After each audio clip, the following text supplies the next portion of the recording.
Big ups, big ups. Look at that balloon. How are we all doing today? I'm not doing too great. Spurs woke me up at 5 a.m., y'all. But we'll get into it. How are we all doing? Just want to show that balloon. I thought that was a nice photo, nice depth of focus. You can see, got the foreground, it's blurry, the background is blurry. Balloon in full focus and the reflection of the balloon. You can see Tottenham Hotspur Stadium, Levy out, balloon, love to see it.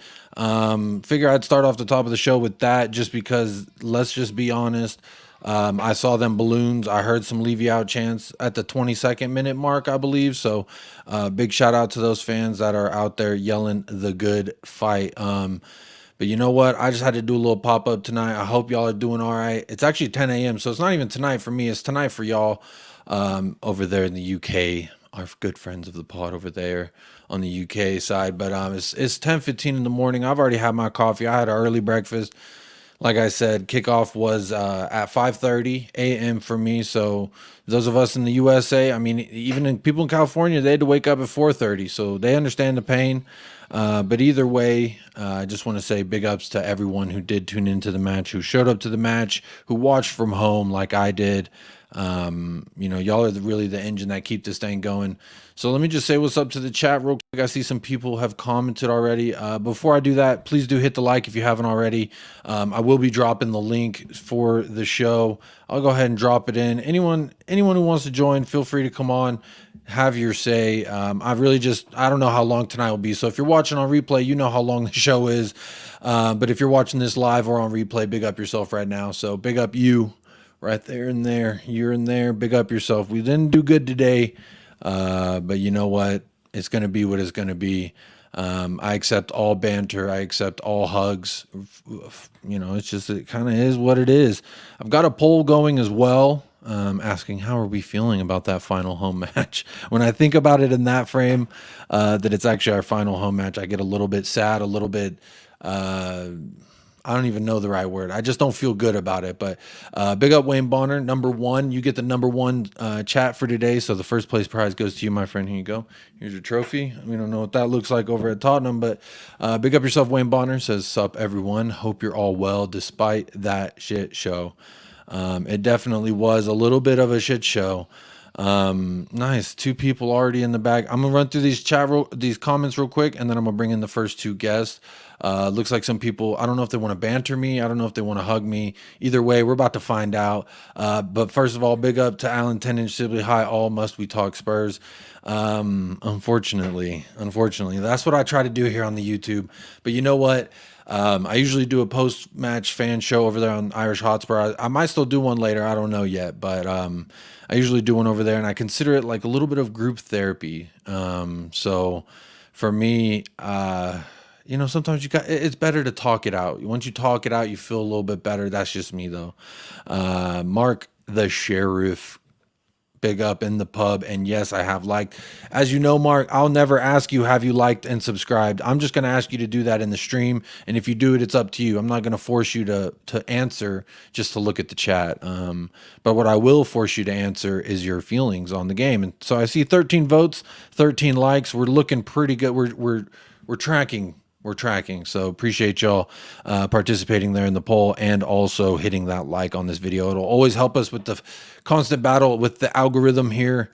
We're on the road. I think we just hit 1,311 today. So we hit 1,310 yesterday. I thought that was pretty cool. We got now 1.31 rather than just 1.3. So big ups to those who are new. Big ups to those who've been here from the beginning.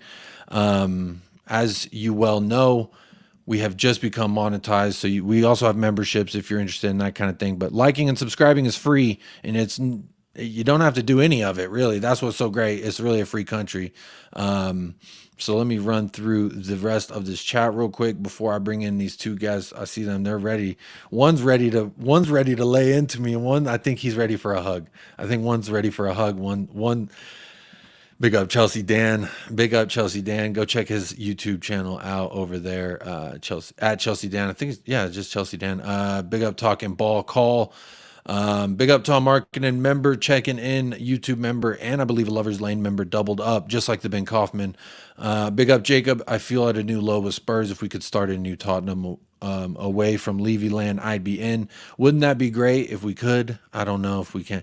Alan, maybe you couldn't see it because I think he commented before the stream started. I don't know, but or he blocked you. I don't know. Ask Wayne Bonner, but big up Wayne Bonner, big up Alan Sibley, big up Bobby K. Says big up Jacob, everyone in the chat at work. So just a quick pop in to say hi and hit that like button. Do as Bobby K says, hit that like.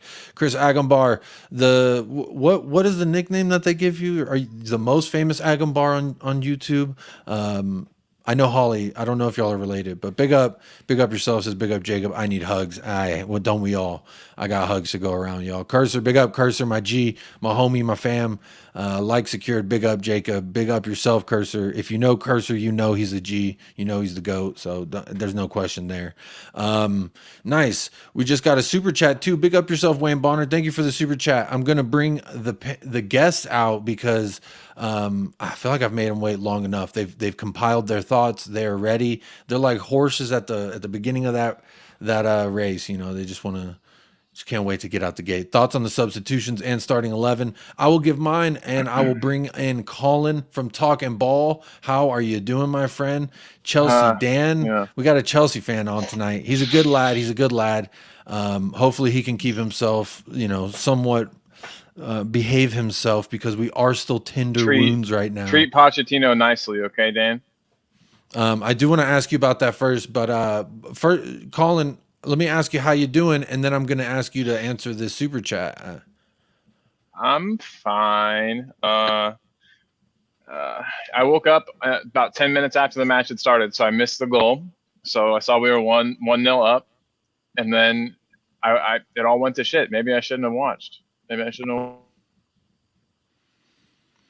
Breaking up a little bit there, but I feel your sentiments of maybe you shouldn't have watched because Michael and I, we were both a little bit torn on the situation because he was like, you know what? I don't think I'm going to wake up for the match. And for me, I was like, I don't know. I have to wake up and watch my Spurs. But his point was, it hasn't been my Spurs for many years now. And so I agree with that. I feel his sentiment there, and I totally support everyone's choice on how they want to go about supporting Tottenham. I mean, Kuva, he's got the toys. It's just a little rendition of my sign out that we do here that we do here in United Spurs America, the Coys. I like to end my shows like that. So he does toys because he says, turn off, you Spurs. He doesn't even watch anymore. He doesn't want to watch. It's breaking legacy fans, people who've supported for all their life, longer than I've been alive. And to me, that's the saddest part. But Dan, did you watch the Spurs versus Brentford? What? I'll let crying your heart out. Well, I got this super chat here from a loyal. Big up to you guys. Big up to my brother Jacob. I thought, come on, say that, and big up to you, mate. I understand how you Tottenham fans feel. We ain't won nothing since prime times, back in the old, mentioning the old days, and that. And you've got the FA Cup, but I don't know where you guys come from here. Honest, the truth, Jacob, because today, the first half, you. For the last 15 minutes, he was playing really well. Harry Kane seems to do something for you guys, and your head's just dropped. You just sudden, you got rid of it. I just don't get it with you Tottenham guys. Yeah, you get elite club, you got elite club, yeah, with good quality players. You get elite gaffer in like the Jose Mourinho, the Conte. Conte's left your club because he said basically to the world that your players ain't world-class winners quality, and Levy's not the and everything, and so they're falling out. You get rid of his assistant coach, and now you've got your old player, Ryan, who plays as an assistant coach. Where do you guys come from here? Because Nagelsmann's turned you down. Well, that's your. I feel like at this moment, all that is a bigger issue right now. I just real quickly wanted to answer this super chat before, but you don't get me wrong, Chelsea. Chelsea Dan, you know where I come from with all this. I've been on your channel a few times. I've told you how I feel about the problems at Tottenham and what we're doing, appointing the interim. We're in the mud. We're definitely in the mud. But real quick, Wayne Bonner, my thoughts on the substitutions and starting 11. I was really confused. I mean, granted, I was waking up at 5:15 in the morning and I was looking at the starting 11. I was like, what the hell kind of starting 11 is that? I guess it was like a 4-2-3-1, which was kind of interesting. The back four, Sanchez and Longley. I was wondering where Christian Romero was. I guess he was injured, is what they said, but I didn't know he was injured. He wasn't on the bench. Same thing with Eric Dyer. Or Eric Dyer was actually on the bench. Now that I'm looking at it in front of me, but the fact that Romero, I guess he got hurt. I don't know. I guess he heard people on YouTube giving him a hard time and he got hurt. I don't know what happened there. But obviously Ben Davies at left back raises a lot of red flags for me. Colin, I know you're a little bit different in that sense. You rate Ben Davies. I thought he was absolutely atrocious. He made MBEUMO look world class, which is something that we actually do at Tottenham. We get these average attackers, doesn't matter, left, right, center, holding we will make them look world class. Kiefer Moore, MBEUMO. I mean, you could literally go back to any match that we've played this season and someone in there starting their front attack definitely balled out versus us. And that's just the problem. And honestly, I've given a lot of the blame to Eric Dyer, but he wasn't even out there today. But still, Davinson Sanchez, Clement Longley, Ben Davies, these are all cats that I've said I do not want here. They should not be starting. We need to have someone in a position that are better than that. So the starting 11, it was weird to me, but you know what? Changing it up, switching it around, I don't really care at this point, Wayne. So the starting 11 didn't really bother me. I was really excited to see Yves Bissouma and Danjuma, if I'm honest. Danjuma, I thought, is someone who's long overdue getting some minutes. He hasn't really gotten too much minutes. And then Yves Bissouma, he's a player that I rate very highly. He came on as a substitute. He looked semi-bright, so I kind of liked what I was seeing. And I thought he looked pretty decent today too. He had that dumb yellow card, which I guess is something that he has in his bag as well, is he's going to go out there and get a bad yellow. He did that versus West Ham. He's done when he got his first start of the season. So I guess I'm not too pressed about it at this point. But big up, Wayne. Thank you so much for the super chat, my friend. I hope that answers your question. I'm gonna run through a little bit more of the chat, and then we can keep the conversation rolling. Tyson McGill, big up. Tyson says this is the best Spurs channel on YouTube. Well, that's very kind of you. Thank you. No hate or blaming fans. Yeah, I wouldn't blame the fans either. Wayne, hopefully y'all can see each other's comments. So Wayne ain't got you blocked, Alan. He says he has that issue with other channels on YouTube. Where he can't see some people's comments. So Peter Simons, big up, says, hi, Jacob. Did you see Levy's misses touch his legs and say, oh, dear darling, pathetic. Peter Simons, I'm going to star this and I'm going to come back to it because this is actually a talking point that I did want to speak on. He was there. He's all frumped in his very fancy padded chair. I'm sure maybe even has like seat warmers or coolers based on, you know, how his ass is feeling. So big ups to him and his wife that he can employ. Also, I guess I'm going to talk about it a little bit. I guess big ups to his wife as well, because she gets, I think I was reading a tweet that she gets around $250,000 a year. And then her brother gets around 400,000 a year as well. They both work at Tottenham doing what seems to be pretty easy jobs. So big ups to them for, you know, figuring it out in life. Cause I'm just, honestly, I would love that job where I just got, hey, it's all right, Daniel, where's my 400K? But big up to them. Big up Peter Simons. Big up being in the house.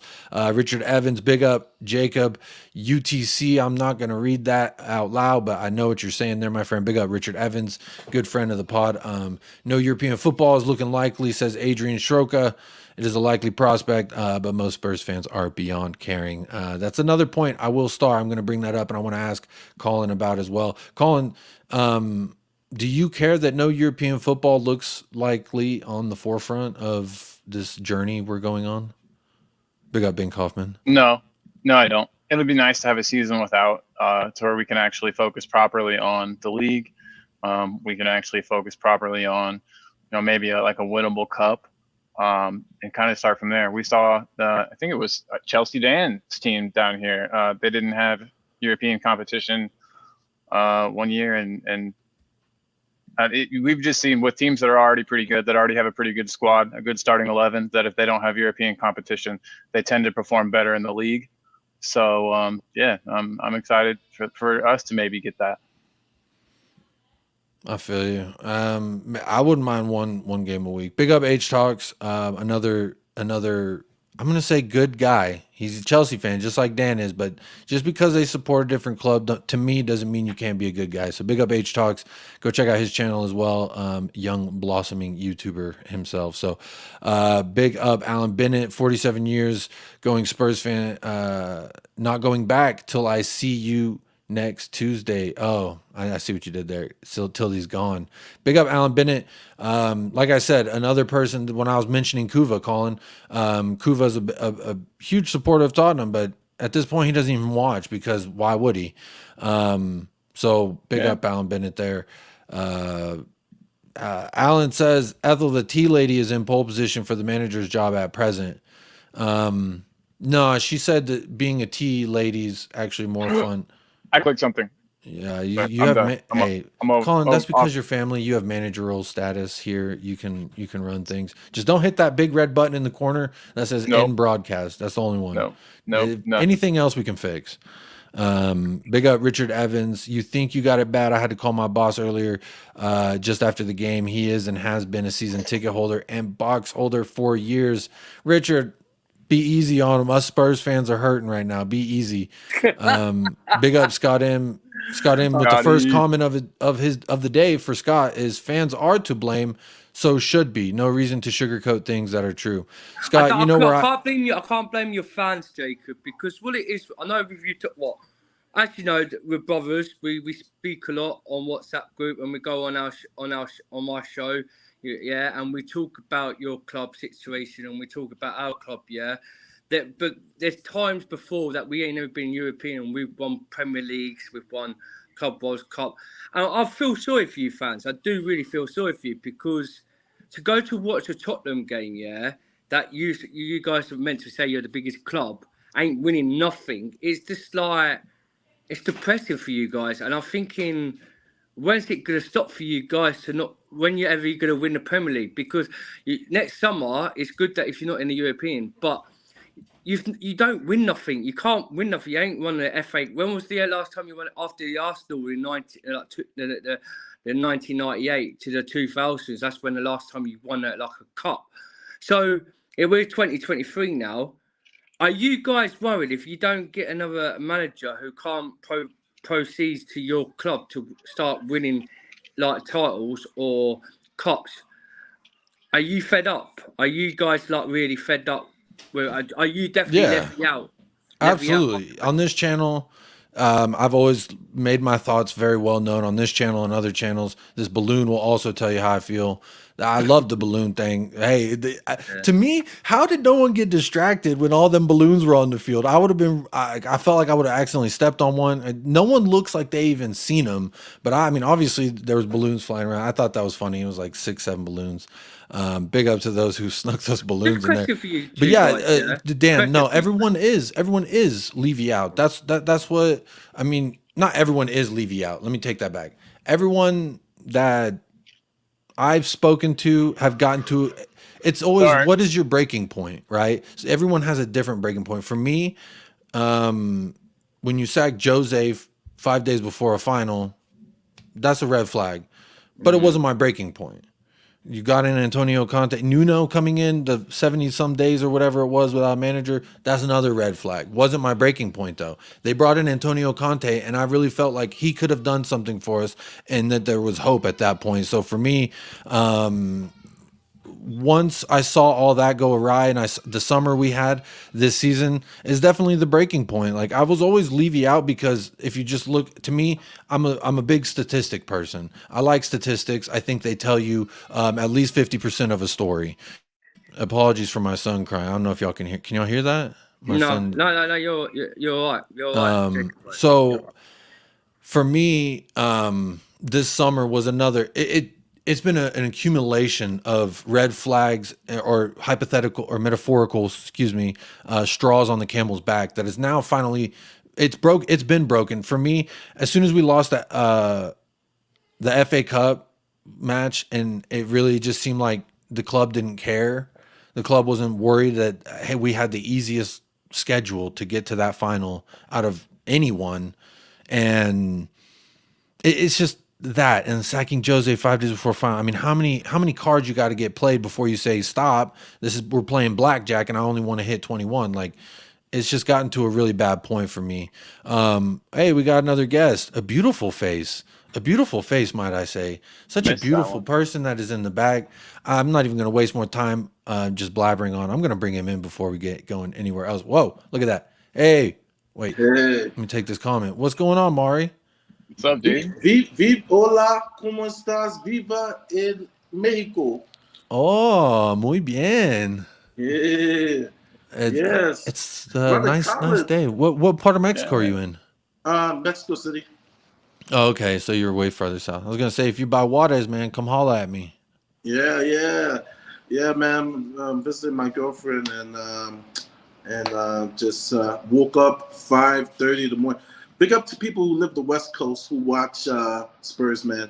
Big up because you guys gotta wake up earlier, boy. I've been spoiled waking up 7:30 for the early game, but man, 5:30 in the morning. That's not even the Pacific Coast. Pacific is what 3:30 probably, right? No. So if you woke up at 5:30 for the match, you're on Mountain Time right now, which is my time zone. So Yeah. California, LA, etc., all those, San Francisco, they would be 1 hour behind us. So they wake up 4:30 for that. And so then I think that's it, because then Central Time is 1 hour ahead, so they'd be waking up at 6:30, and then the East Coast get up at 7:30. East Coast got it easy. If I'm being honest, 7:30 is the earliest kickoff that they have. We do have it easy. It's at 7:30, and I'm like, even the Champions League game, I have to sneak and watch it at work. I can only imagine someone who lives on the West Coast, man. It's just like, dang, it's horrible. And then to watch this crap, you're just like, I wake up early for this. I only have a few minutes because I'm gonna go to breakfast, but I definitely want to give a big up to the Chelsea brother, and of course my brother from another mother, Colin. Bro, I haven't seen you forever. I'm glad you're all right, bro. Man, your bed's like 3 times bigger, man. Yeah, been working on it. Yeah, I just want to say just a short thing, because I know we've talked back and forth, well, through the chats about the fans and blaming them. The only thing I would say is this, and I say it in a way of this way, because of course the fans don't play on the field or whatsoever. My frustration is what I seen on Twitter, the videos JP and Iggy streamed live from the stadium, right? And I did a show where it was like this game outside the stadium. And big up to Crackers, the last word of Spurs. He was Levy out. He had the scarf and everything. Was he at the protest? He was at the protest. He Okay, said good. I heard that he was going to stand in solidarity, so I was curious to see if standing in solidarity meant standing outside with the boys in the rain, or if that meant I support the cause. You know, I was really curious to see. He put his mouth to it. He backed it up. He was there, and big up to him. And real quick, Alan Bennett, this is the Pop Up with Jacob show, so I send the link out. Anyone can come on, have their say, even if they support Chelsea. And Chelsea Dan's a good guy as well, so I wouldn't just because he's. Why is the Chelsea plum on the Why is this Chelsea? I thought plum. That's fun. You know, plum's a nice little fruit. I'm a Chelsea supporter, yeah. I could take bants, yeah, from people from Chelsea. I've had it on my tube, yeah. Yeah, you always get it. I'm a guy who loves football. Al. I'm a guy who loves football, yeah. So the guys in the chat, yeah, you can say whatever to the Chelsea guys like us, because we've seen it and done it all, and you guys haven't. I know you're upset and crying and having a meltdown. But before anything, mate, yeah, if you actually get to know me like Jacob will tell you, I'm a nice guy, yeah. I don't spit the dummy out my mouth, and I just talk about football. So I'm not on here to give you guys crap. I'm on here to support my bro Jacob and you guys and talk about football. Yeah, man. We all rival fans. We all love the beautiful sport. Football. Yeah, that's what it's about.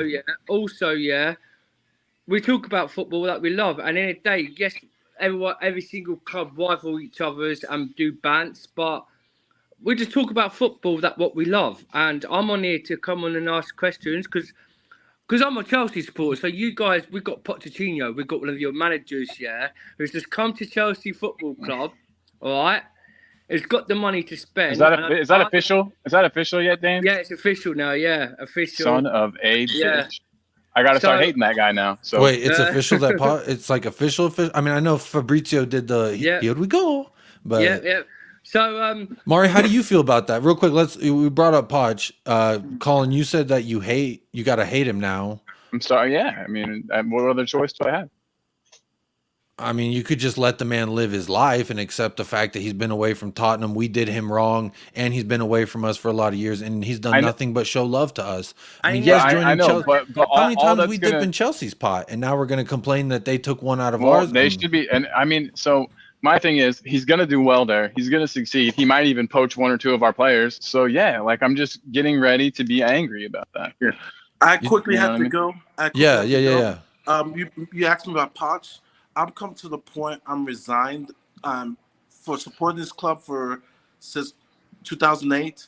This is the lowest I've felt, and so I've really become numb. And it's, the guys from We Are Tottenham TV says, when it comes to when you are numb, you're not even angry anymore. That's when it's real bad. And so with Poch, we could be the same with Jose Mourinho, mate. Yeah. Mourinho said he'll never join the Premier League. He'll never join any other Premier League clubs. He's the special one at Chelsea. He was this and that and that. Till the day when he managed, you got bills to pay too. Man United, Mari's got bills to pay. He got bills to pay. Yeah. So I can't hate. I'm sure he's paying him. Don't worry, he's paying him already. But I get it though. I get it. So I'm already numb to it. But I'll just say this back to just regards to the fans. The discouraging thing is watching the videos of people like a social gathering, smiling, drinking beers after the game, hour after the game. In contrast, the week before, hate Arsenal. Fans leave 87th minute and they walk. We made fun of it, but it was actually the right thing. They just left. They felt disgusted. Rather than our fans, my question is, when it comes to a point where you're broken, I mean, I thought they were broken, but they're not broken because it's just, all right, yeah, we suck. But you know what? My stocks have gone up. Oh, great. How's your crypto? Okay, let's have a beer. Okay. Yeah, hopefully we get a new coach.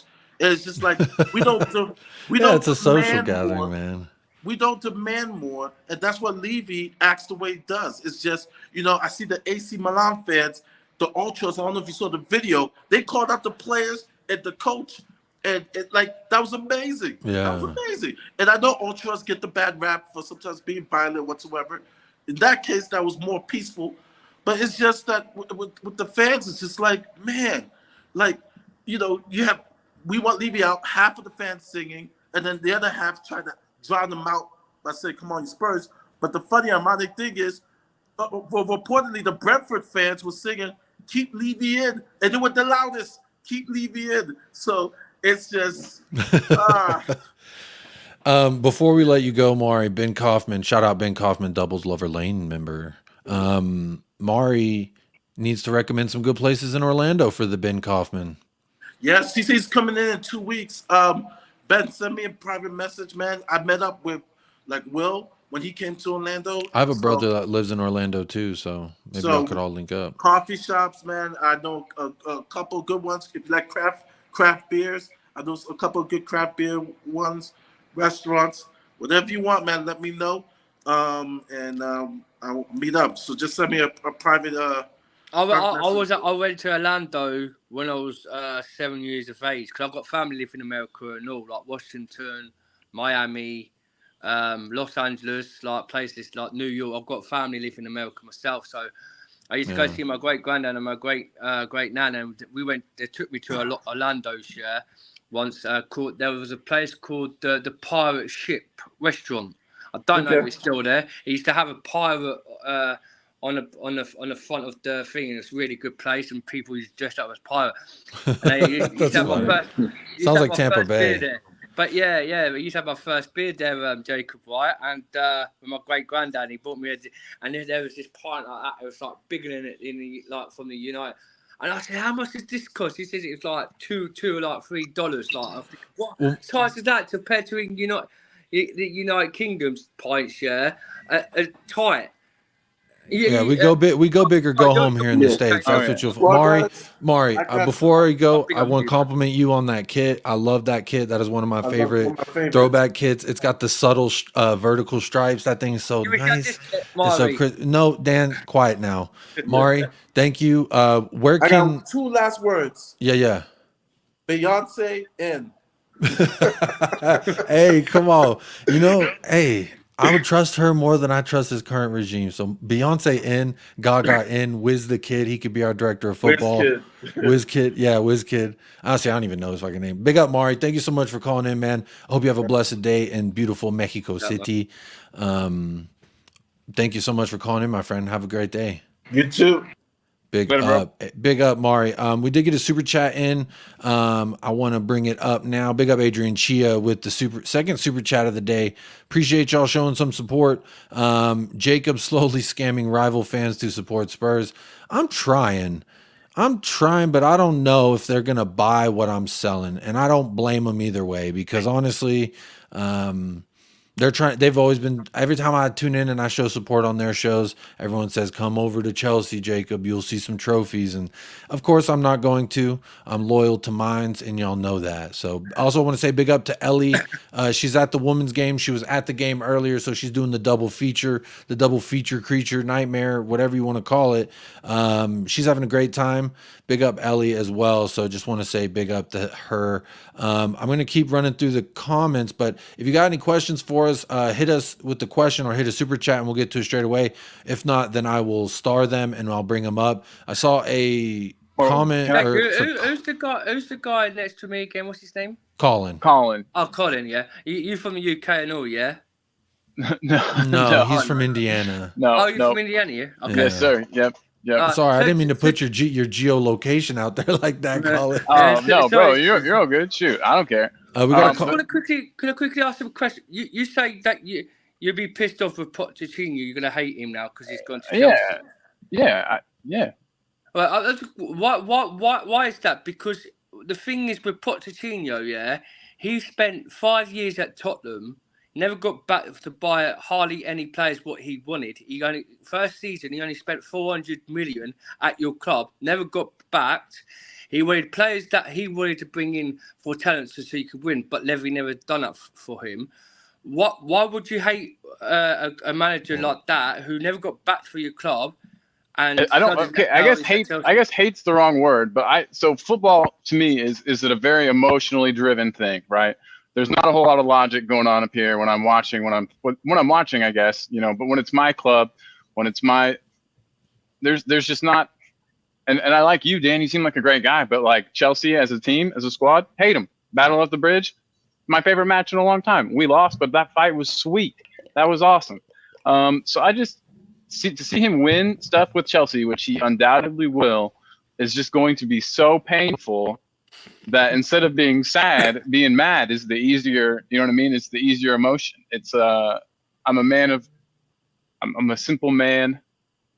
I'm either mad or I'm upset, sad, and being mad is just easier, but yeah, I mean, I don't really hate him. And I mean, I'm sure he's a wonderful guy. But as far as like football stuff goes, he's, I mean, and like everybody's saying, I get it. We didn't offer him a job. He needed a job. But I think I'm allowed to be irrational. Colin, I'll tell you this, you're allowed to feel however you want to feel. First and foremost. So if you do hate him, then hey, that's how you feel. I mean, I still follow Antonio Conte on Instagram. I won't know until I see the man. I won't know until I see the man with his, Chelsea gear, doing his pre-match conferences. Yeah. Beating us at Tottenham Hotspur Stadium. That it'll build. I don't hate him yet. I just feel like it's gonna get there eventually. Well, and here's the thing: is for me. There's always the conversation, right? Let's say KANE goes to another club. What if it's Chelsea and Pochettino and he goes and wins a trophy? How would you feel? To me, he's not a Spurs player. That's not a Spurs coach. I would care just as much as I would care if they win a trophy regardless, like when they won Champions League. Yeah, I'll feel the all right. same way. I just don't care because to me, I try to focus on my club and what we're doing rather than looking at the, you know what I mean? Usain Bolt had a famous quote. I'm gonna misquote it. I'm not gonna quote it accurately, but something about looking to your left and right, some shit or whatever. Just stay focused on your goal. And there's a picture of him, and everyone's looking at him, and he's just focused, and he wins that race. And to me, it's that's what you have to do, because there's just more problems than solutions at the moment. Big up Junior Mafia says, big up guys. I'm run through the chat real quick. Paul Brown, feeling anger towards Poch is delusional. We sacked him. Never said it wasn't, by the way. Didn't Delusional. back. Yeah. Hey, and that's the thing is I have biased takes that I'll fully admit, hey, this is coming from a place of extreme bias. Like when you talk about Son, I'll always defend Son. That's just how I can't do it. Perchy, big up Perchy says, big up Jacob. Thanks for coming on earlier. Yeah, big up Perchy. If you want to join, the link is pinned to the top of the chat. Anyone can come on, have their say. If you want to come on and have your say, if not, you can just keep tuning in. Please do hit that like and participate in the poll. I want to know how we're feeling. Let's see who's winning right now. How we feel about the final home game with 26 votes. 38% says, who cares? We suck. Hug me. And I like that because at least you want a hug. In second place is who cares and no hugs, please. So some people don't want a hug, and I can respect that as well. Tied at 19% is enjoyed first half, but we suck. And then disappointed for us and for Kane. As you know, I usually feel that's what I clicked on, the Kane one. Disappointed for me, for us, and for Kane. Yeah. You know what? That's his last home game. If that is his last home game that he plays in the Tottenham Hotspur shirt, it is very disappointing. And it's almost kind of ironic that the last goal he would score for us would be not really a free kick, but kind of a free kick. And he's so atrocious at free kicks. And so to me, I'm sitting there. It's like 5 something in the morning, right? It's not even 5:30. Let me see what time it was exactly. Yeah, it was 5:38 in the morning, and I'm sitting there, and Harry Kane's lining up for a free kick. Colin, do you know what I'm thinking in that moment? He's gonna blast it directly into the wall. Exactly, dude, exactly. I was like, here we go. I kind of like laid back into my pillow a little bit more, and I was like, here we fucking go. Kane's gonna just smack whoever that is in that wall. One of them's getting a bruise tomorrow. Is exactly what I'm thinking. And I didn't actually see Kulusevski do the little flick onto him, the little back foot flick onto him. And Harry Kane with that fucking cock rocket into the top right. Unsavable shot. Just beautiful. I thought it was just a straight free kick. I'm telling you, I shot up out of bed when I seen that. I was like, what the hell did I just see? Show me a replay for the love of God, because I'm glad you at least got to see it live. Like I said, I woke up late and I missed the one good thing that happened in the whole match. I don't know. I mean, like we had a couple of good attacks. We had some nice possession in the final, you know, in their third. But yeah, I missed the best part. You missed the best part. Danjuma looked hot. I thought Danjuma looked good. He did. He was wily and active, but outside of being wily and active, I don't know much of the impact he made. I thought he was growing into the match nicely from a standpoint of, you know, he's actually getting some minutes. And then I think he left with an injury, so that's actually kind of disappointing. But, you know, I think that just speaks to our physio, the lack of quality there. Alan 10-inch says, does anyone else think that Kane looked like he was really done with Spurs at the end today? He always does. He always does. End of last season, he looked done with Spurs too. Or excuse me, 2 seasons before, and then last season, he always looks done with Spurs. I think he definitely is done with Spurs. Colin, do you think he's done with Spurs? Yeah. It's really hard to guess because I thought so last season, and here he is, and you know what I mean? So, I mean, maybe I don't think he's signing an extension, but do I think he'll be here next season? Very possibly. But again, that's tough. Really hard to say. I actually kind of think that he'll be here. I don't see anybody paying what Levy values him at, and I think that Levy will value one more season with Kane above whatever monetary value he's just going to piss away anyways that we would get back from him. So I think we keep him, and then he goes on a free to wherever he damn well pleases after that. Would you take Kane? You saying about Kane for keeping for next summer, yeah? Mm-hmm. Because he's only got a 1-year contract left, yeah.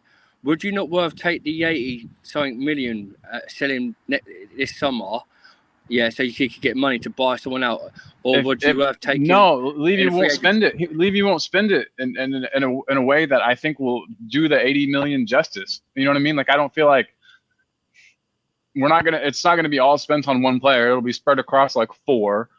So then we'll have 4 20 million pound players. I don't know. It just seems like we're gonna squander the money. So why not have the best human score in the league, because Erling Haaland is a robot.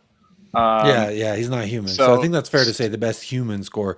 I want to say a quick point on that. I thought Benzema was supposed to be the world's best striker. I thought he was supposed to be the guy. And I watched him versus City, and he looked like a guy who was out there just... Dude, he's an old man now. All right, he's. But didn't he not come good until he was already old? So you'd expect at least you could get another year or two out the Benzie, right? Yeah, I never rated him as high as everyone else. Yeah, I know. I always thought people were overrating the guy, honestly. Same. That's just my personal opinion. I do want to talk. There is a talking point I did want to bring up. Ellie keeping us up to date with the Spurs women 3-0 Spurs ladies versus Reading Beth England. Beth England with a brace. Go on, girl. Come on now. Get that hat trick. Get that hattie. You sitting on a hattie now. Pick that hattie up and put it on your head. Alan Sibley, Forrest are 1-0 up. Yeah, there we go. I'm not even watching Arsenal. I don't even give a shit anymore about Arsenal. But I appreciate y'all keeping me up to date in the chat. Y'all are multitasking, and that's always big business there. Tom Markinen, yes, Forrest, long way to go. 4, come on, Colin. Surely 7, says Alan. Yeah, right, exactly. We won't spend the money well, so why even get it? Yeah, why even? We have 80 million. I mean, that money is already there at the club to spend if they really wanted to spend it. It's not like we don't have money. So I just think it'll all go into property development or some other dumb shit. So why not just keep Kane for another year? Is my take on it. Well, why not? I can hear you on that, Colin. Carl says, God, we are useless. Big changes needed starting from now. Starting from last year, big changes were needed. But I hear you, Carl. 5 guys, big up yourself, my friend. Hope you're doing all right this Saturday afternoon. Scott M, 100%. I take that money in part because Kane deserves better than Spurs. And if Kane is forced to stay, he will put in a world-class performance in Downing tools next season. We already seen, I guess, Kane version 1.0 of the down tooling. And then even the Wolves fans were talking and making fun of him. It was kind of funny. Down tools, but just let me say, down tools, Kane still scores 28 goals a season. What? I don't understand the logic behind him. He's not saying this would be this. Like, this was a great season. I mean, he scored. He did good last season too. The fact that he has scored 20, but he didn't score 28. Wasn't the season before last the season where he was joint top scorer and assist in the Premier League? Or is that the season? That was Jose Mourinho. That was the year with Jose Mourinho when he won Playmaker and Golden Boot. I'm talking about, okay. So he down tooled at the beginning when we had Nuno. So if you remember when we had Nuno, he basically like, I'm not showing up for work. And then he just wasn't even there for the first match versus Man City. No one even knew where Kane was. If anyone knew where Kane was that first match, tell me. But then Sonny Florida, put the team on his back. I think he was coming back from a golfing trip or something crazy. So he didn't care, and he down tooled that season. And that's the season that Sonny won the Golden Boot. So is Scott a Kane fan or a Spurs fan? Scott's a Spurs fan, and he's also a Kane go somewhere else, I think, because if we force him to stay whenever there's a move for him to make, Scott, the link is in the chat. I would love if you could come on and clarify so I don't have to like mediate or try and like play the other side of the argument. So that way we also know exactly what you're trying to say too. Adrian says Spurs would come second in a 1-horse. Didn't we already do that? I think we already did that. Or we are third in a 2-horse race, something like that. Big love, Talking Ball. Go check out the channel Talking Ball if you get the chance. I thought I'd get on my phone so I can actually comment, because if I comment here, it'll just look like I'm you. Yeah, that's true. That's very true.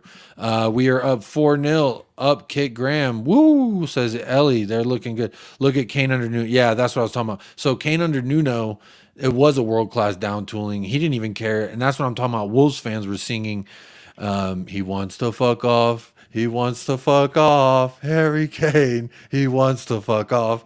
And then Harry Kane scored, and then everyone started singing. And then the away fans started singing, he's worth more than Wolves. He's worth more than Wolves. So it's fun. It's just like It's fun. it's hard Could to have that say. next season. Yeah, 3 goals in and- 17 Do games you or something. guys think Yeah. if Harry Kane comes to Chelsea, would you be? But how gutted? did he do? How did he do on the entire season? I'm just interested to see. I'm gonna look it up. He may have hit double digits, I think, because he had like 7 penalties, I want to say, last year. I don't remember exactly. Because honestly, the Harry Kane saga. Dan, you were about to ask me something about Kane. What? Okay, here. I was gonna quickly say to you guys, yeah, if Harry Yes. Kane comes to Chelsea in the summer, and he gets us the title Premier League, or the FA Cup, because he hasn't done it at Tottenham, would you guys be gutted? Because he's one of your legends. Yeah. I mean, it would suck, yeah, but like, I wouldn't be gutted. I feel like being gutted is like what you do to a fish after you catch them and scale them and you gut them and you get all the nasties out of there and then you fry them up. No, I wouldn't be gutted. I would be. Scott was in here and then Scott left. Big up, Scott, if you can Do join. you think of half your fan base? I think people will be upset. Absolutely. To answer on behalf of other people, because that's what I can do as the host of this channel here. I would say there are going to be people gutted. Like Michael doesn't even want to talk about the fact that Pochettino is going to Chelsea. Like anytime I send him an update on that, or I try and open that up to him, he's always just, I don't even want to talk about it. I don't even want to hear it, etc. So to me, I think fans like that might be a little bit heartache, but I don't know about gutted. I don't know. I feel like gutted's a pretty extreme. Maybe that's just me. But I think Adrian says Kane to Chelsea is as likely as an Elvis comeback. So, I mean, maybe Kane doesn't have it in him to go to Chelsea, but if Pochettino's there, I don't see why he wouldn't. I don't see that they're necessarily like, I don't know that they're going to win a trophy next season if Poch can get all the ducks in a row. You know what I mean? But if Poch can, Chelsea would actually back him financially and give him what he wants, I think. Dan, you tell me. Do you think Chelsea is going to give Pochettino what he asks for? See, the thing with this, with our owners, right, the Jellyfish Clowns, this summer they've done the worst thing to do what's going on with our club. But I understand with the sanctions, yeah, we've had the sanctions, we've had they've set the like half people and then bring half people back.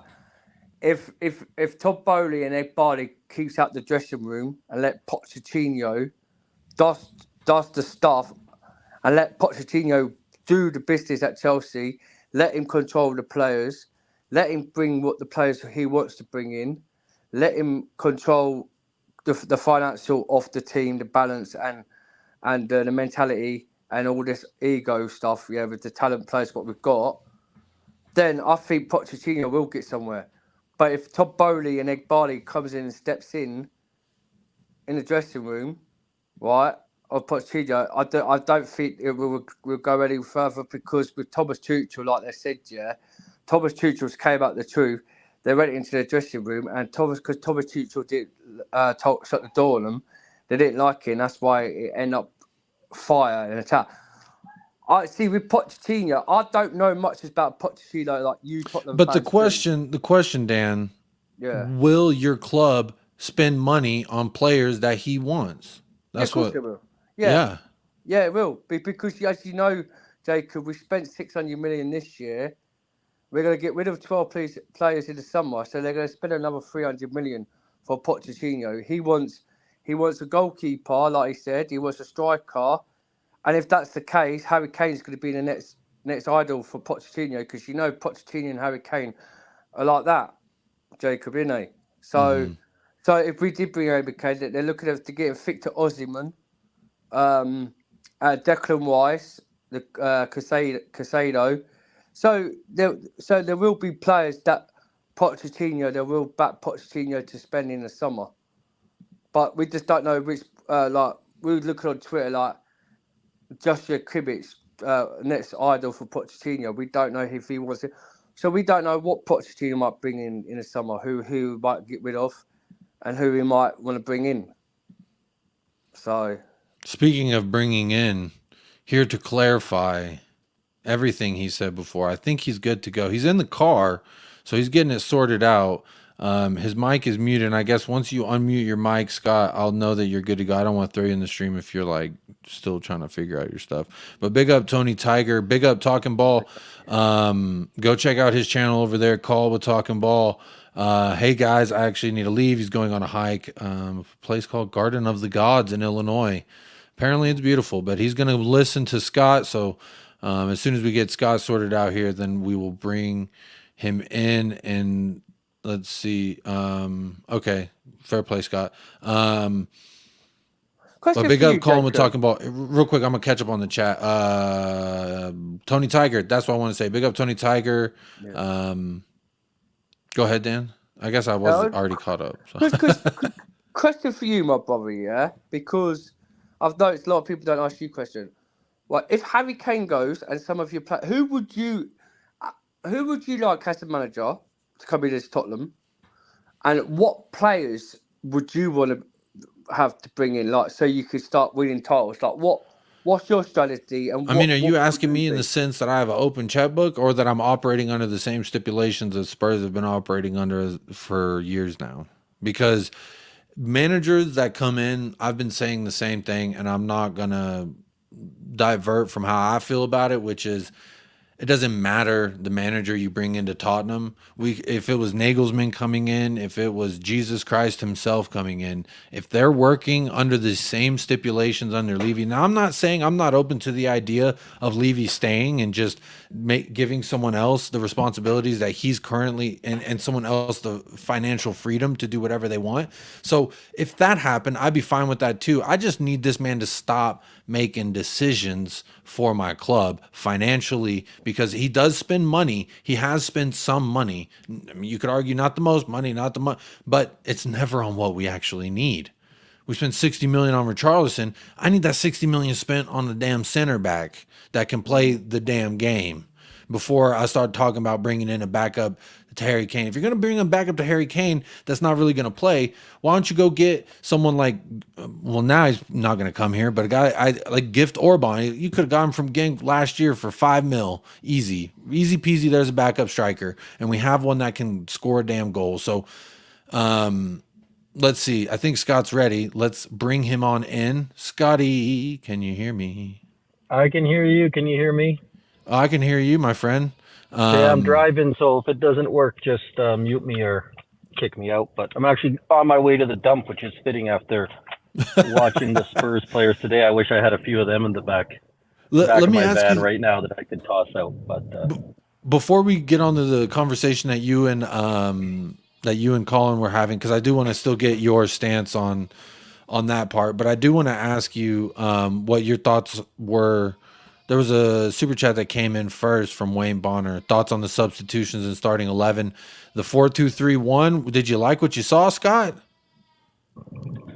I mean, my whole thing has always been for a while, and you've probably heard me say it before, Jacob, is I don't really think there's any formation that works for this team. So that's why I never criticized Conte for much of his substitutions or not. So did I like it? I mean, sure, why not? Why not just try something at this point? Because, like, who cares? Nothing works, right? I don't know if I know it's such a negative thing, but I think that since I said about Conte that I wouldn't criticize him, it's hard for me to also criticize Mason. Now, the difference is I don't think that we see anything better with Mason if we did have better players. I don't think he's that level of manager, but I can't say that Conte got a pass from me because the players aren't good enough, and I don't think there's any substitutions that make sense, and then get too harsh about Mason. But yeah, I think it's like you said, Dyer is out, but we see Sanchez and Longley aren't any better, right? And that's the problem we have as a club, is that when we get our bad players out of the starting 11, we're just bringing in more bad players. So, and that's just what we're faced with right now. Big up, Daniel. I agree with you, Scott. I agree with you wholeheartedly. There's a question from Alan Sibley. I'll save it for Chelsea Dan in a minute, but I just don't know how long we'll have Scott, so I do want to keep a little bit Spurs for the just for the moment. But big up H Talks in the house. Big up Tony Tiger. Big up Daniel Field as well. Dude, where's my car? I don't know where your car is, man. But big lackadaisical nonchalant. Big up to you as well. Scott, I want to ask you. Dan and I were talking a little bit about managers. I kind of the mindset that it doesn't matter who we bring in if we're operating. And I think you would agree with me here that as long as Levy's here and operating under the same framework that we're currently operating under, not much is going to change here. And it doesn't matter who you bring in. It's kind of my mindset. What do you think, Scott? Do you have hope that if we get Arne Slot or we get Luis Enrique that? Whoever, what was the other one? Enrique Iglesias, I think, was the other guy we were in for. If we get any of those guys, do you think there's any hope for us? Scott, you're muted, by the way, in case you're answering that question. What's that? I think if we bring in Arnie, the problem is if you watch how he plays at the very high line, we know that's a disaster with the center backs we have, right? Romero probably could play that way. I think, Atalanta, they played with a very high line. But Dyer, Sanchez, Davies, Longley, they can't play a high line. So that means we're going to have to totally revamp the squad. We know that Levy isn't bringing in the players that he's going to need. Enrique, even more. I think there's only one or two players. I think Bentancur could probably get by. He's not ideal for a midfielder for him. And KANE could probably play in the Enrique system, but that's it. I even question Romero playing in an Enrique system. So you're bringing him in. That's 9 new starters alone, let alone all the bench players. I mean, the reality is this, again, it just all comes back to these players can't play any formation. There's not a good formation for Dyer, Davies, Longley even, honestly. I haven't been impressed with him. Sanchez, Højbjerg, Skip. It's not a formation issue, it's a player issue. And until we address the player issue, whoever the manager isn't going to make a difference. I agree with you, Scott. It doesn't matter who the manager is. Ben is finally home. Glad you've made it home safe and sound. Sammy, you got some stuff to say to Dan. You're welcome to join the show. Here is the link. Call on. Y'all can have a debate. I'll moderate. It don't matter to me.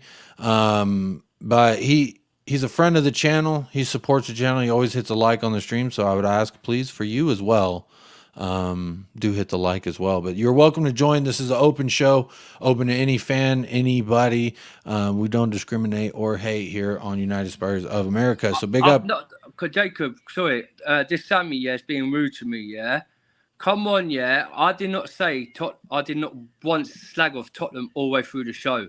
I've been asking questions, nicely about who's to my bro Jacob, who I'm supporting his channel, about what manager would you like to bring in and what kind of players if you got Harry Kane gone. I have not mentioned about your club being low club, I haven't argued about.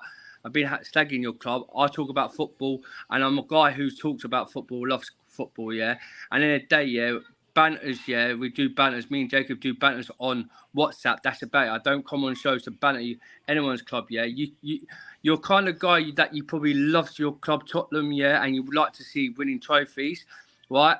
But comes to a bigger club like us, I could say we're everything in it, Jacob. Like I said, we're the biggest club. We've done it all. We've won the league clubs, But I ain't come on here once to slating your fans and your club, I've come on here to sport football. So if you're going to call me a bellend and call me names to the sun, you need to look further down the line and go and talk to someone else, because I haven't once, came in. Well, the thing is, Dan, whether I agree or disagree with you, regardless, like, I don't really take it that deep or personal. I think some people take it a little personal. That's just me. I do want to keep the show primarily football, not really talking too much about if there's someone in the chat that disagrees with you.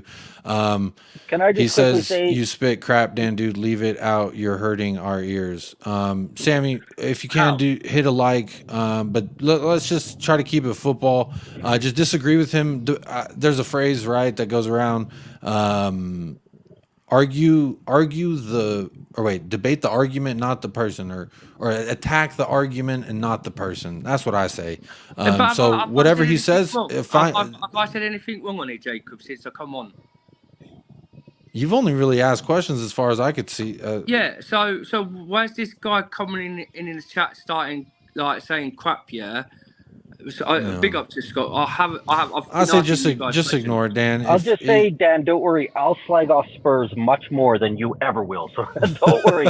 Jacob knows. I will say more negative things about our club than Yes, you you ever will. Big up, Chris. We And suck so bad. the only issue I have with rival fans like Dan coming on is I like to make blanket statements like all Chelsea fans are terrible, all Chelsea fans are scum. And then we get Dan come on who seems like a nice guy, and it makes me have to revisit that statement. So that's the only real issue I have with having rival fans like Dan come on. It makes it so I can't slag off all Chelsea fans. So I wish he was a little bit more harsh and rude. Our Chelsea fan base, you do have rivals who come on and basically be muppets and like take the piss out of your club. There's half that Chelsea fan base, and half of the Chelsea fan base, as Jacob knows, he's come on my show. Yeah, we do bants and we have a laugh. Yeah, like Chelsea old boys. Right, we talk about football. We never slate any other club. We like to speak about football and speak about the opinions, like, and talk about questions on different things. I could came on here, yeah, and been a white tosser about your club, but I'm not like that. Even ask Jacob, yeah.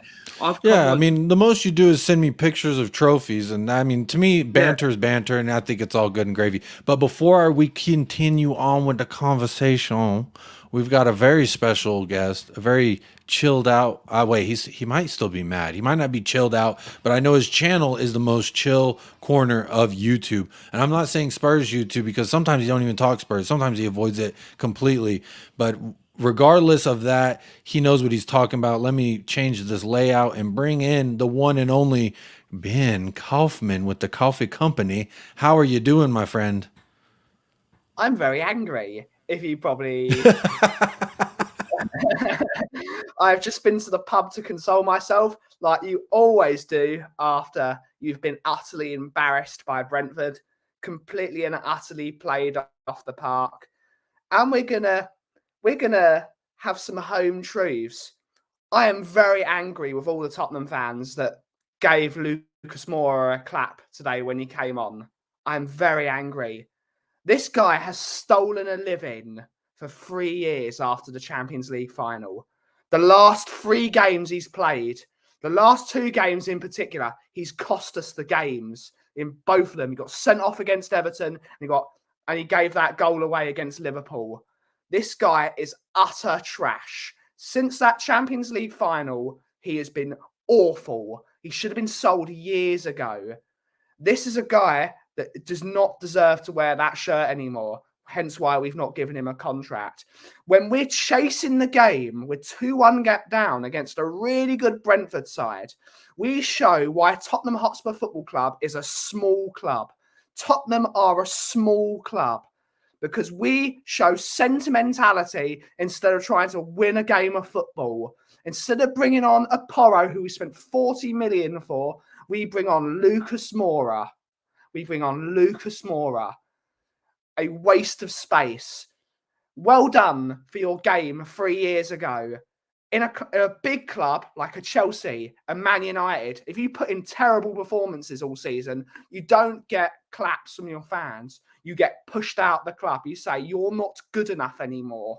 He's not good enough, which is why we've not offered him a contract. Let me play the counterpoint here just a little bit because I don't think he needed a raucous entrance, but at the same time, this is the last time they're getting to see this man play for Tottenham. Now, granted, it has been years and years overdue. I would say at least 2, but for me personally, I'm going to say I've wanted him not a part of this club for at least 3 years now because I've thought he's been a shell of who he was. When we got him from PSG, he was this guy who with rockets in his boot. And we saw a couple, but then we saw a lot of not. And we saw a lot of mistakes and I love the energy and the drive and the pace, and he brought a lot. I love him for how much he loves Spurs because to me, he felt like if one of us fans was good enough to play and we got that chance, and maybe we should have let the fan go after 1-2 seasons of greatness, you know, like we had a good time. That was great, but it's time to go. But where I see it is, he should not be playing at all. No, he shouldn't. But and what it does look at screams to me that Daniel Levy has told Ryan Mason, one of his boys, one of his yes men, play him. He's been showing all week Lucas Moura mania. That's Tottenham Hotspur all week. Instead of thinking, oh, this is Brentford, this is going to be a difficult game. It's all about Lucas Moura this week. We It's know the Lucas Moura week. Levy, Sympathy FC. it's sympathy. But Lucas Moura has been injured, though, isn't he? No, but he's not been good for 3 years. Since yeah, but that no matter what, with the Tottenham, what my discussion with Tottenham fans, yeah, Lucas Moura, who's done incredible stuff for you, he's been partly injured. But but the guy doesn't get played, right? Conte actually came out. This guy's got talent, right? And he has talent since PSG, Lucas Moura. Don't get me wrong. I see how you're frustrated with your club and the way your team's playing, yeah. But you've got rid of Conte. You've got rid of your Conte's assistant manager, and you bring in Ryan Mason, yeah, who hardly is never trained to be an assistant coach for your club. Lucas Moura is one of these guys. He must be 29, 30 now, right? Who has incredible stats, yeah. Don't get me wrong. I've loved this guy, Lucas Moura. He's a world-class talent, and when he played football, he could play football. They can't use it. I don't know about world-class talent. He had a world-class moment. He had a world-class moment on one of the world's biggest stages. What does is he gets the ball and tries to take on an entire team and loses the ball. And that's what he's done. Even with Jose, when Jose, Nuno, and Conte were here, Ben, I agree. He would get the ball and he would try too much, or it's just for years. It's always been he takes one too many touches, or he just passes it way too softly or too hardly. And it's just like, you do that enough, it's time for you to go. That's just, and my thing is, I have a problem with players. If you're not of Harry Kane or Heung-min Son talent level, you shouldn't be here more than 4 years. Exactly. We should, because I think 2 years is enough for you to get your feet wet. Sorry, Ben. I think 2 years is enough for you to get your feet wet, and for us to see what we can, because by then you've had long enough. Your family's moved in. I can take all the human aspects out of the factor when I grade you as a player, because by this point it doesn't matter. You've been there long enough. But and had a big injury for Tottenham though.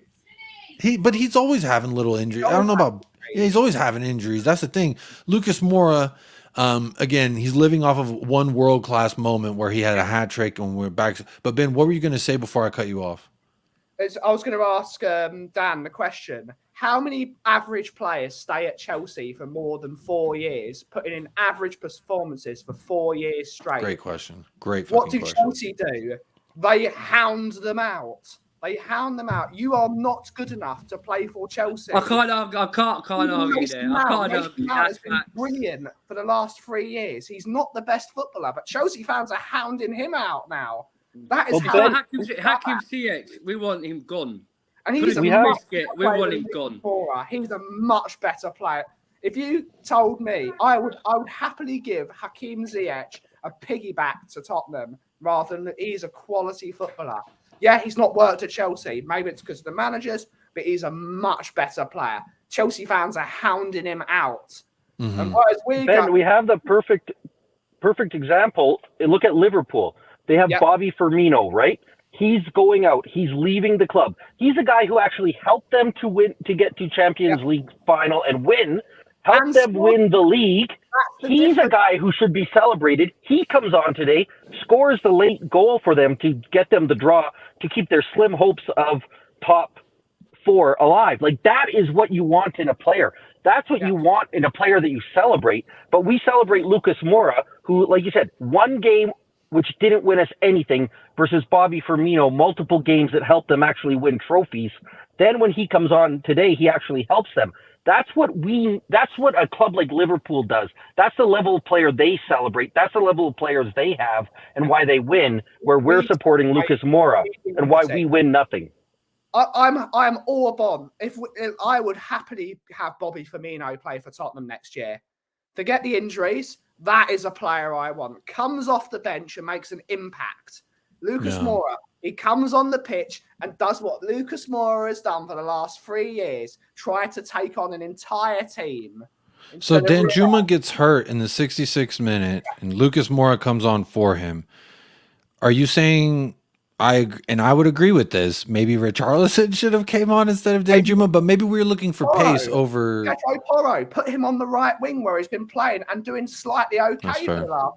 That's Keep fair. Emerson at right back, play Porro at right wing, like Nick Barry has been saying every single day, and tell Porro get the ball and cross it in the box, which is what that's a Sporting Lisbon player. What you bought from Sporting, isn't it?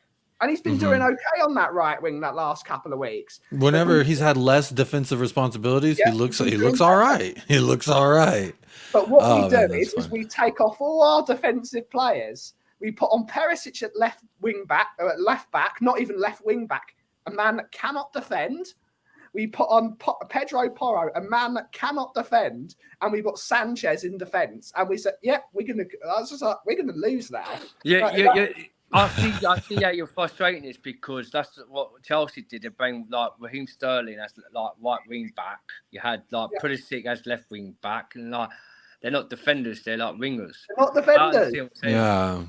Yeah, I understand where you're coming from and how you feel. But the thing with your team, you got Ryan Mason. You got rid of Conte. You sacked Conte, because somewhere down the line with him and Levy, that was a big mistake for getting with Conte.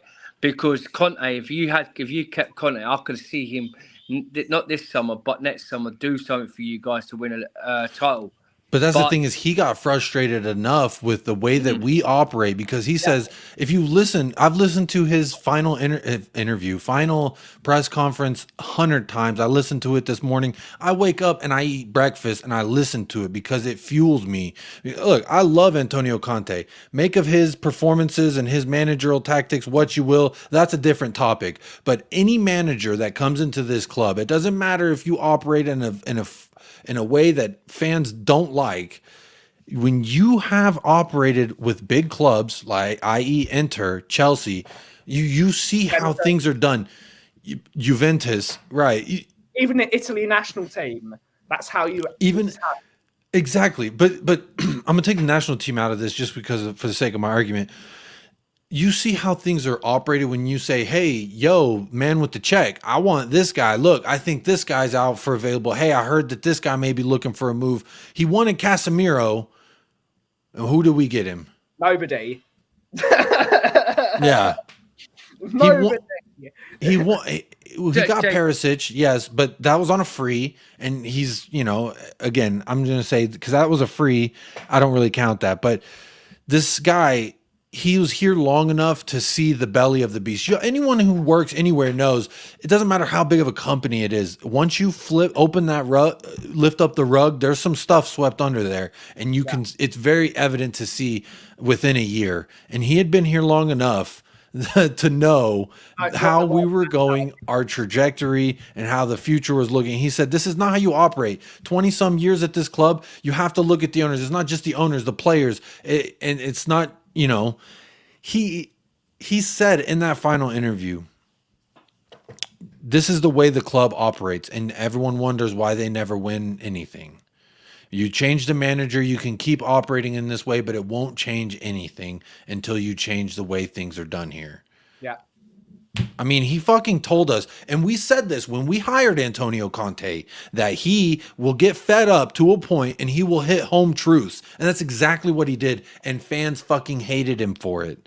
To me, I applaud it. I think he is the martyr we need.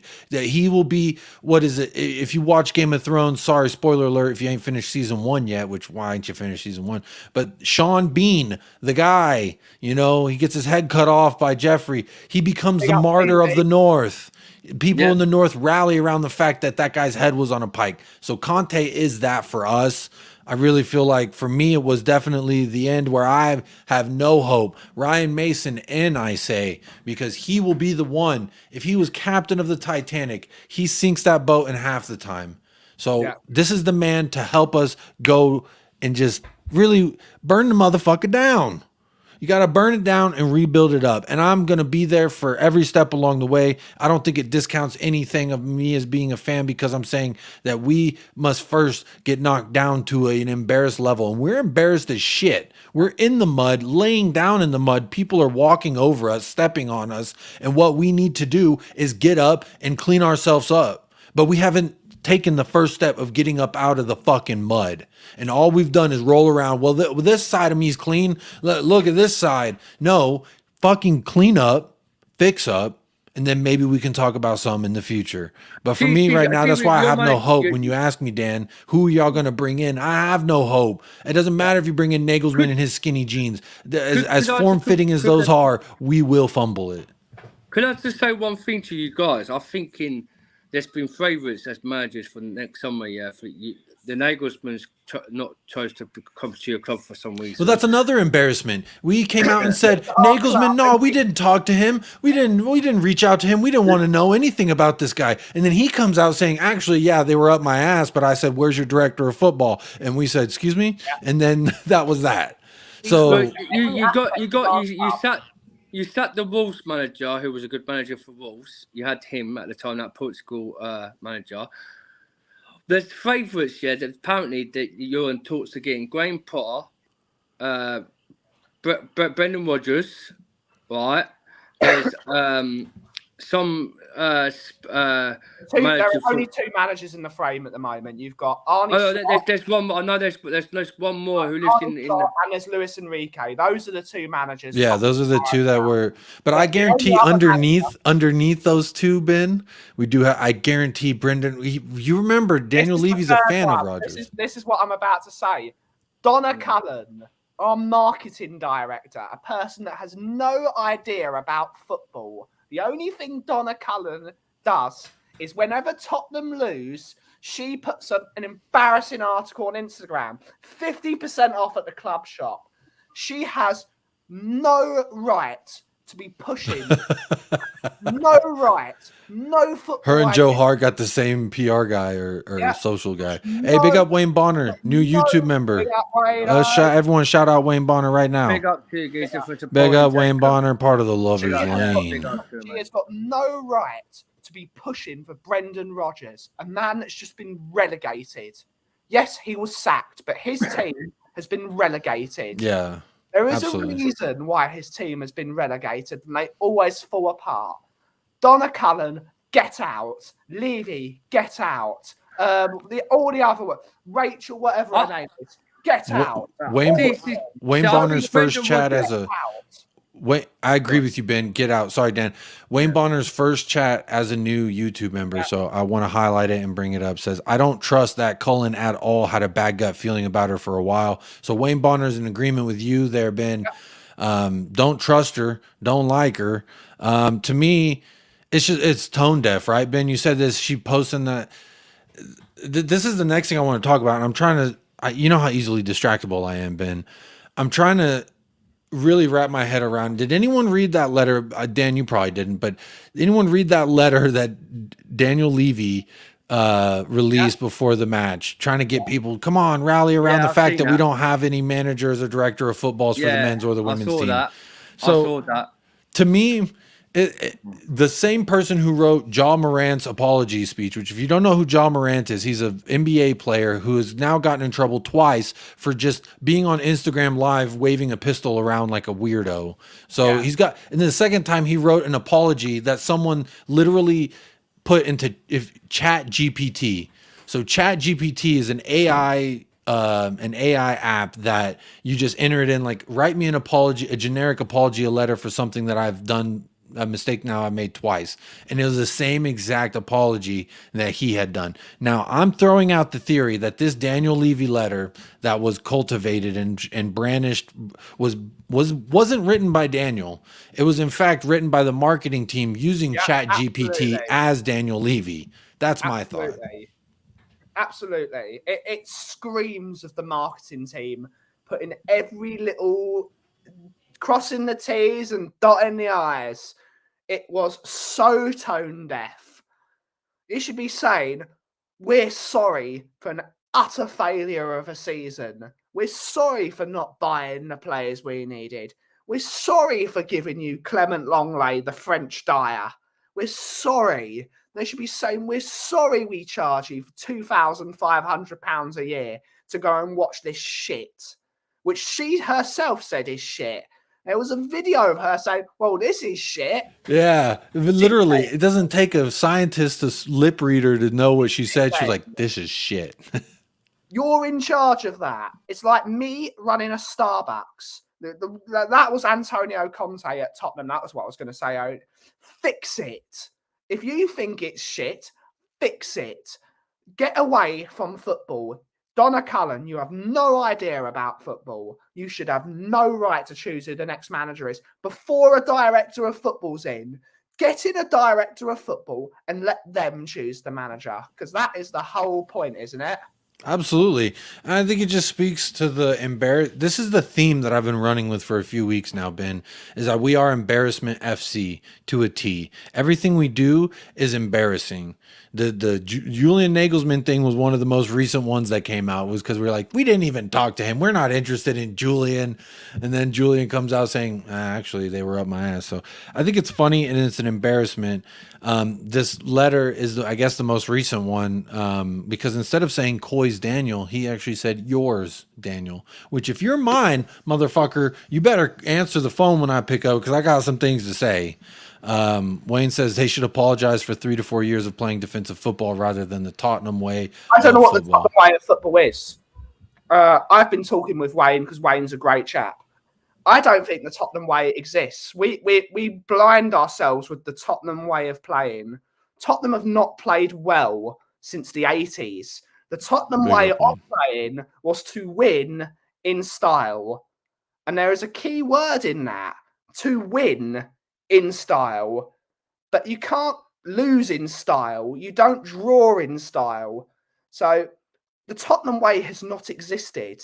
We need to first win before we can win in style. All the best Tottenham teams won. We don't win.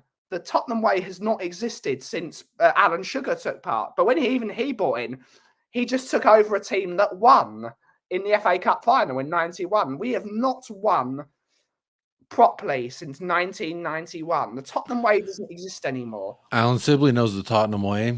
Yeah, losing. that is the Tottenham way.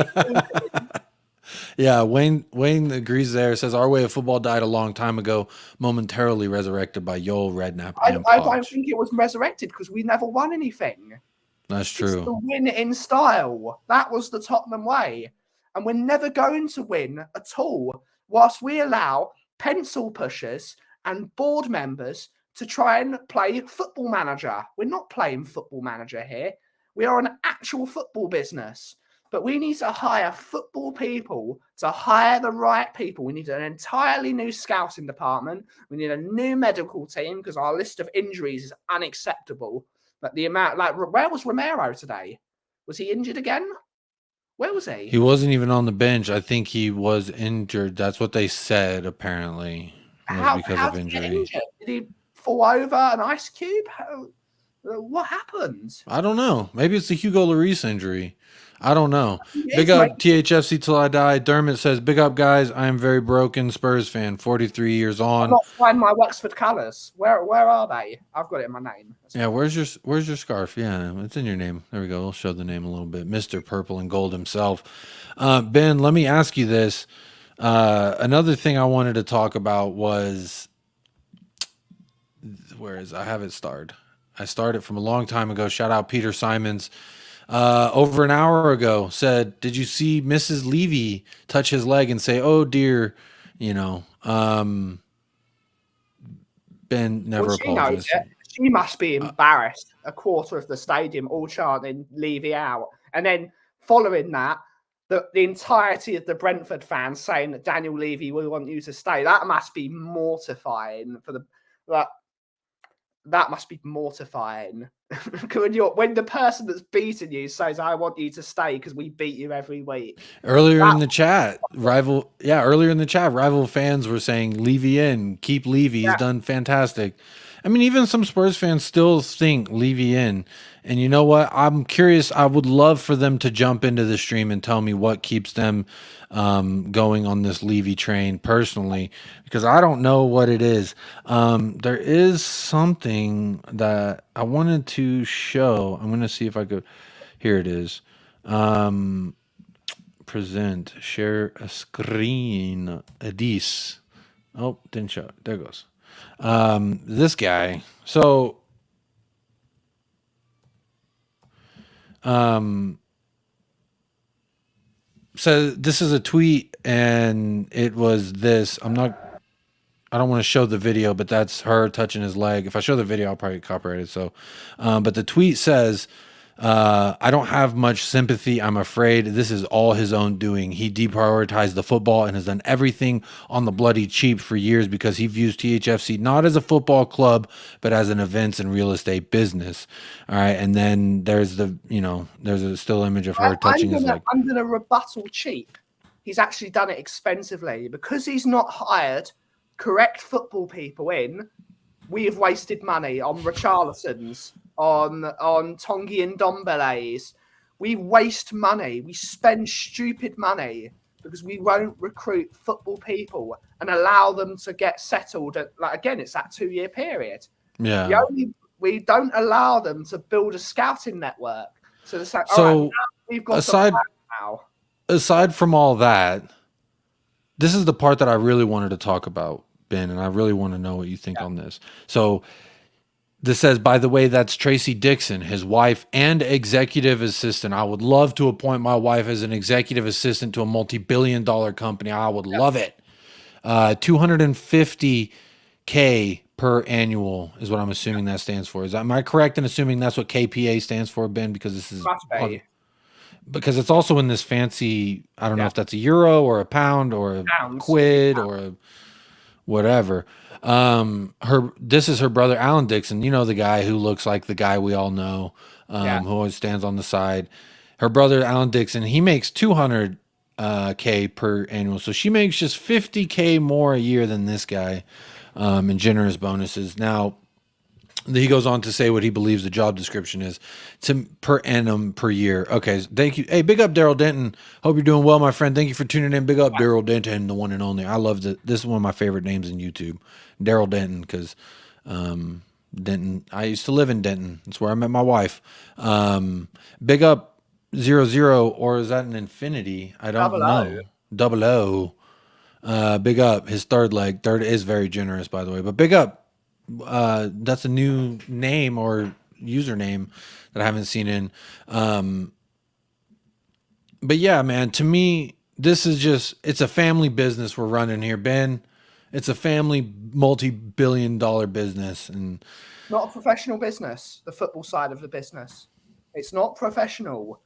We need to start acting like a football club, and we need to start doing it now.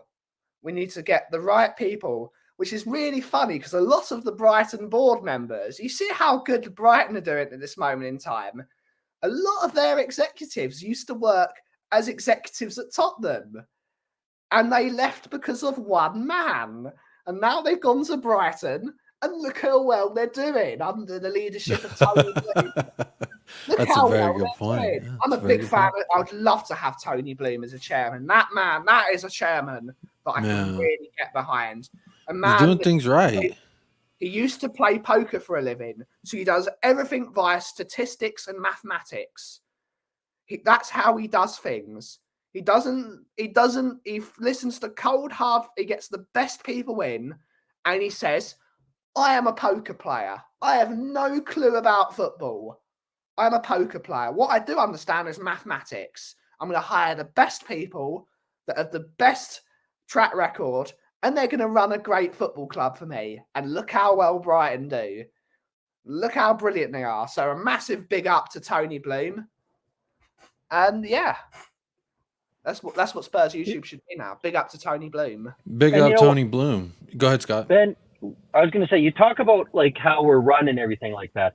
And what's really frustrating to me, and I know I'm not saying anything that nobody else knows about, But if we actually did what we said we did, if we said our plan is we're going to go out and buy good quality young players that we can develop and potentially sell on for money, I could actually get behind that. Is it my? I would rather be a club that is buying world class. But let's say we were. That's what we were going to do. Okay, that's a plan and we could get behind it. But what we do is we buy Jed Spence for £25 million. He goes to France, struggles to get into the sixth place team in Ligue 1 because he's not good enough. We buy Brian Hill, sell him back or loan him back to the club that we bought him for. We buy Jack Clark, never does anything for our club. Like, we say that we're going to do these things and we do it so poorly, right?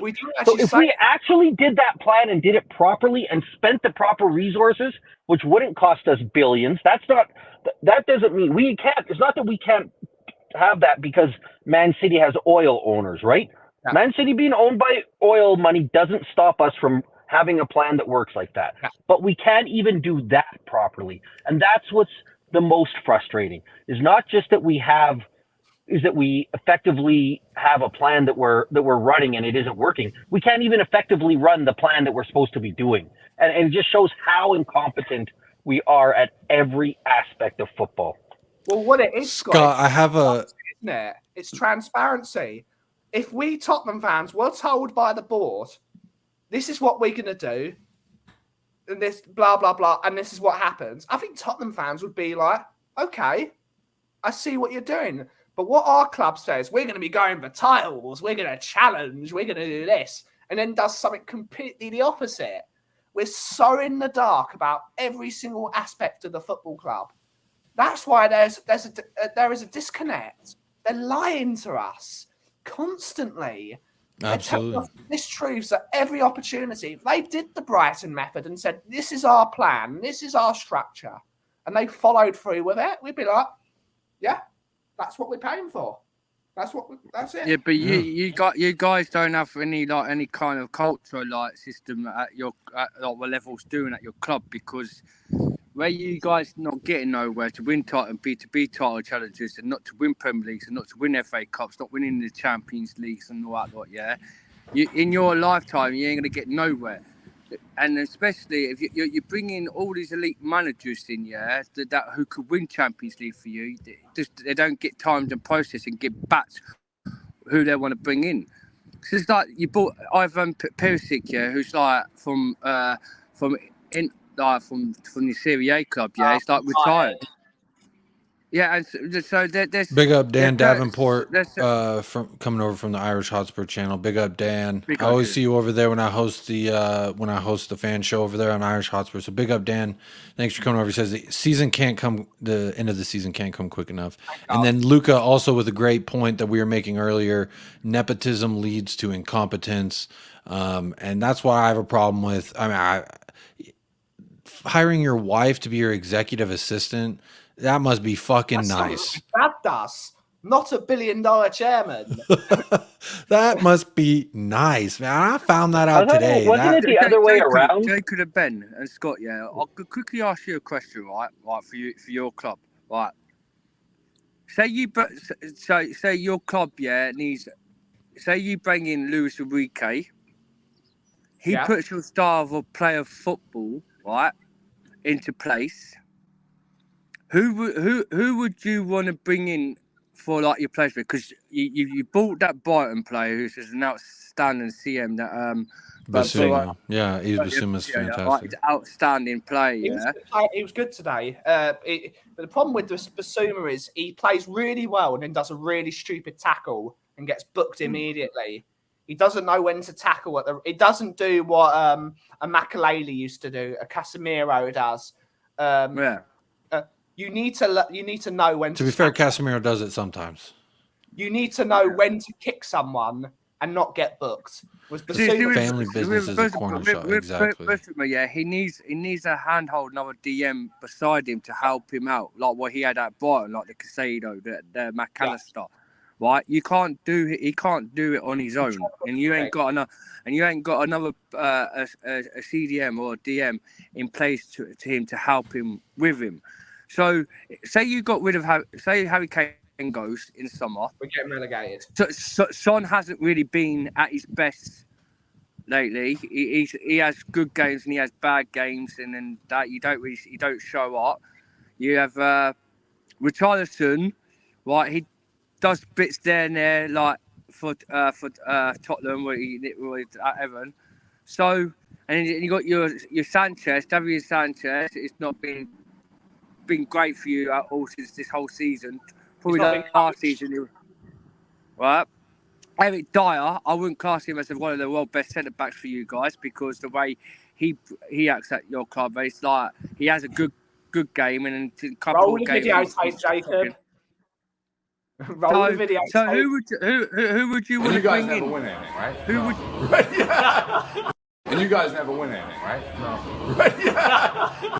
And you guys never win Extend him. Extend Eric Dyer. That's what I say. Look at him laughing at us that we don't win anything. What a guy. What a fantastic fucking Spurs player. Let's just keep him going. 3 more years of laughing at the fact we don't win anything. Yes, Keep please. him. You're going to keep it, Jacob. Are you going to keep him? It sounds like we're trying to. It really does. He's one of If one of my players at Chelsea did that, yeah, I would have him fucking gone straight away. Yeah, y'all would have ran him out of town. I would even throw loads of stuff and boo him on the pitch. But half your fan base, We'll give him a 3-year extension, Dan. How about that? Yeah. Yeah, but the thing is, Jake, because some of your Tottenham fans still want to keep him, saying he's a world-class talent at your club. No one can say that anymore. I think this season put the nail in the coffin. Any fan saying that is deluded. To be fair, though, to your point, Dan, I did put on Twitter once just a photo of Eric Dyer with Dyer out, and there was some people like, he does not deserve this treatment, this abuse. And I was like, shut your ass up. Yes, he does. He's rich off of being a shitty ball player, and what have we done? Pay to see it. Daryl Denton, I do agree with this here, says I fear for us because we're not ruthless enough on what needs to be done. We sticky plaster it, drag it out for years. That's what Jose was. That's what Conte was. That's that's what we're looking to try and do, is what it, in my opinion, That's exactly what Enrique would be. A sticky exactly. He's because too he's not good a yes for man. us. He's not a yes man, and that's who we wanted. We wanted Luis Enrique in, yeah, because we thought Pochettino's a yes man, but we decided he ain't actually a yes man. And the agreement where it took so long for him to sign for Chelsea, there's a term share. But we wanted to Enrique in because we know he could be a gaffer. He could beat Pep. He could do all this kind of mentality. If your players don't do well at the club, he'll fuck them. Sorry, my friends, he'll fuck them off. And also, he'll put the man players in the dressing room, and strict them and do loads of things for the club. But my intent would Levy actually bring Enrique in, because I don't see Levy doesn't like doing being big told up to me. home truths. Yeah. Dan, if Enrique comes in, we need 9 new starters and 15 players in total. Yeah. Which will never. I'm not. No, honestly, we do. We do not have any players that can play for him. What about your directors? Because I just hear Ben, some of your sporting directors, don't know fuck all about bringing managers in, and it best time you bring in like Michael Edwards, that's who we might be getting in our sporting director. Because the question who came up earlier, one of your Tottenham fans asked me a question about our sporting director, right? I have that start still. It was Alan Sibley says, "What do you think of Bowley playing director of football?" Yeah, see that. Yeah, but with the director of football, Bowley, needs to back the fuck off out of our club, and let the directors who he's bringing to do the work, not Todd Bowley. That's what he needs to do. The moment Chelsea bring in Paul Mitchell, we will all be terrified. Paul Mitchell is a footballing genius. When he was at Tottenham, he revolutionised the way football was played in this country. He was one of the only managers that went to Man City and played them off the park. Pochettino and Paul Mitchell are phenomenal as a partnership. If you give them the keys of the kingdom and you let them build the foundations of the club, you will be absolutely terrifying. Because Poch was awesome on a low budget compared to big teams. Imagine you say, you know what, Potts, you can have Gvardiol. You can have him. That is, Potts is an unbelievable coach. If he's got full reign to build the mentality, which is young players that will run through walls for the club. That's the people he brings in. He's got some players that will do that. He's got Madueke coming in. He's got Enzo Fernandez, who will be undoubtedly... And Concu's coming in. Coming. Gusto. Malo Gusto, yeah. Malo Gusto. We're also talking about bringing a young world-class goalkeeper, Onana or Oblak or Ter Stegen. So if we get a couple of them in, that's great. But this is my situation. Big up, if Mick. we get Michael Edwards, but with your sporting directors, that Peter, who you said, might be coming to us. We're not sure he might be coming because they're talking about bringing Michael Edwards from Liverpool in. So if the case with your sporting directors that you're not doing the right job for you, don't you think Levy needs to start sacking them off and bringing some world-class sport, like the directors in for you so you can get where you're at? Because the idea is to understand. No. The problem is the sporting directors aren't allowed to do their job. Levy doesn't give them. It's not that. I don't like Perisic at all. I don't think he should be here. But the issue that he wasn't allowed to do his job. Have is, and everything that you've talked about so far, Dan, I agree with. It's all about Levy's suggestion. And the problem is that Levy's ego will not let him give control to anybody else. He has to have control over everything. And that's the problem that we're going to run into. When you talk about developing, why we don't develop youth players, why we don't bring in the right players, because Levy doesn't give people in the youth setup the control that they need to run it properly. He doesn't give sporting directors the control. Whether they're good sporting directors like Hitchin and Perisic, we can debate, but he doesn't give them the control that they need because his ego doesn't allow him to let go of footballing decisions. And until we do that, until he lets go of it, it doesn't matter who. We can bring in Michael Edwards, we can bring in Paul Mitchell, we can bring in Ferguson. Doesn't matter. I have a meme up right now, Scott, because when you talk about Perisic, I'm not even going to try and say his name with any flavor or seasoning because on this channel, you know this, Scott, we used to go Perisic and put a little meatball marinara on it. You know what I mean? And now, since he's upset me so much over the years, he's Perisic. So when I think of Perisic's reign, this to me, this meme that I have up, which you can't see because you're driving, Scott. So it's basically, I'm sure you know the meme of the guy in the business suit and his fingertips are touching, and it's like trade offer, like I receive this, you receive that, kind of a meme. So it's the guy, it's the trade offer, and the thing is, says, I receive nothing and you receive Lamella, Brian Hill, 25 million and a UEL final. And to me, that's what I think of Perisic whenever I think of his tenure here. This is the bit of business that I really struggle with a lot. It's very memeable. We are an embarrassment. So Perisic, I quite frankly can't wait for him to be gone, either behind bars or home or what? He's retired, so he's not there anymore. There was rumours that we were getting in Tim Steigton from Bayern Leverkusen. That would actually make me a little bit excited because let me just rattle off some names, Ben. I'm sure you've heard me rattle. In everyone's chat, everyone that's talking about it. But I've got to go, Jacob. But please, everyone, smash the like and subscribe to one of the good contents channels, Jacob. It was nice seeing you, Jacob, and it's nice seeing you, Scott. And I feel sorry for you guys, man. And as a rival fan, we know how you feel, right? But thing is, one day Levy should do it right. Hopefully TOTBRE could do it right next ending of the summer, because hopefully we got TOTBRE is like a Levy. So, but to you guys, I know how you feel. I know you're disappointed. You ain't won nothing since like in the 80s and that. 2008, buddy. 2008. Don't you forget. Well, but see, 2008, but we've won four European. Cállese, güey.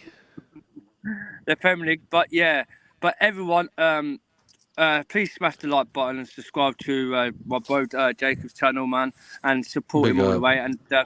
And good luck to being good news to you're monetized now. But everyone, Ben and everyone, I see you know your football, yeah, and you're spot on about your players. But yeah, just keeping going and do what you're doing, Jacob, because that's all you need to do is. But one day you might win a Premier League, and you never know. Levy We're might do not something winning the Premier League. We're not. Yeah, who knows? Maybe we'll revisit this in 10, 15 years, and I'll call you up, Dan, and I'll say, "Remember when you said we'd win the league?" But big up, Dan. Thank you for calling in. Here, Ben, put your link in the chat, so anyone who wants to digest a little bit more than just Spurs content, go hit a subscribe over there, Chelsea Dan. He's on his way to 1K. It's about spreading love. It's about being friends. It's about building a football community. It's all banter at the end of the day. Let's just be civil human beings. Absolutely. This was I got hugs for everybody. The Sammy guy got rude to me in his chat, and I said, "Listen, I haven't came on and bantered once about your Tottenham club. I could say everything about Tottenham, saying that the lowest club did nice, but I haven't. I just asked me questions. and Scott have been worse about Tottenham than you. I think Scott, we got Scott on the panel. So if anyone's upset about someone being mean to Tottenham, being rude to Tottenham, trust me, we get speak to the Tottenham, your Tottenham fans, not us rifles, because. Like I said to Sammy, really, you can't really, like I said to him, you can't really talk about Chelsea because we've done it all. We've seen things that we'll never see. But the thing is, one day you might get where you are. You might will. You just who knows? Who knows? Levy might like click his fingers and change it around for you guys. He's never changing. See, we may be lucky enough to win another Audi Cup if they bring that back. Y'all are forgetting the Walter Toll Award, which I nicknamed the Walter Hung Award because that is a man well endowed, and as well, it is our last silverware that we got our hands on because we didn't get one this preseason. So big up, Dan. Guys, cheers, man. Have a good rest of your day. Thanks for calling in. Too, man. Thank you very much. Take care, lads. Take care. See you. Bye bye. And then there was 3.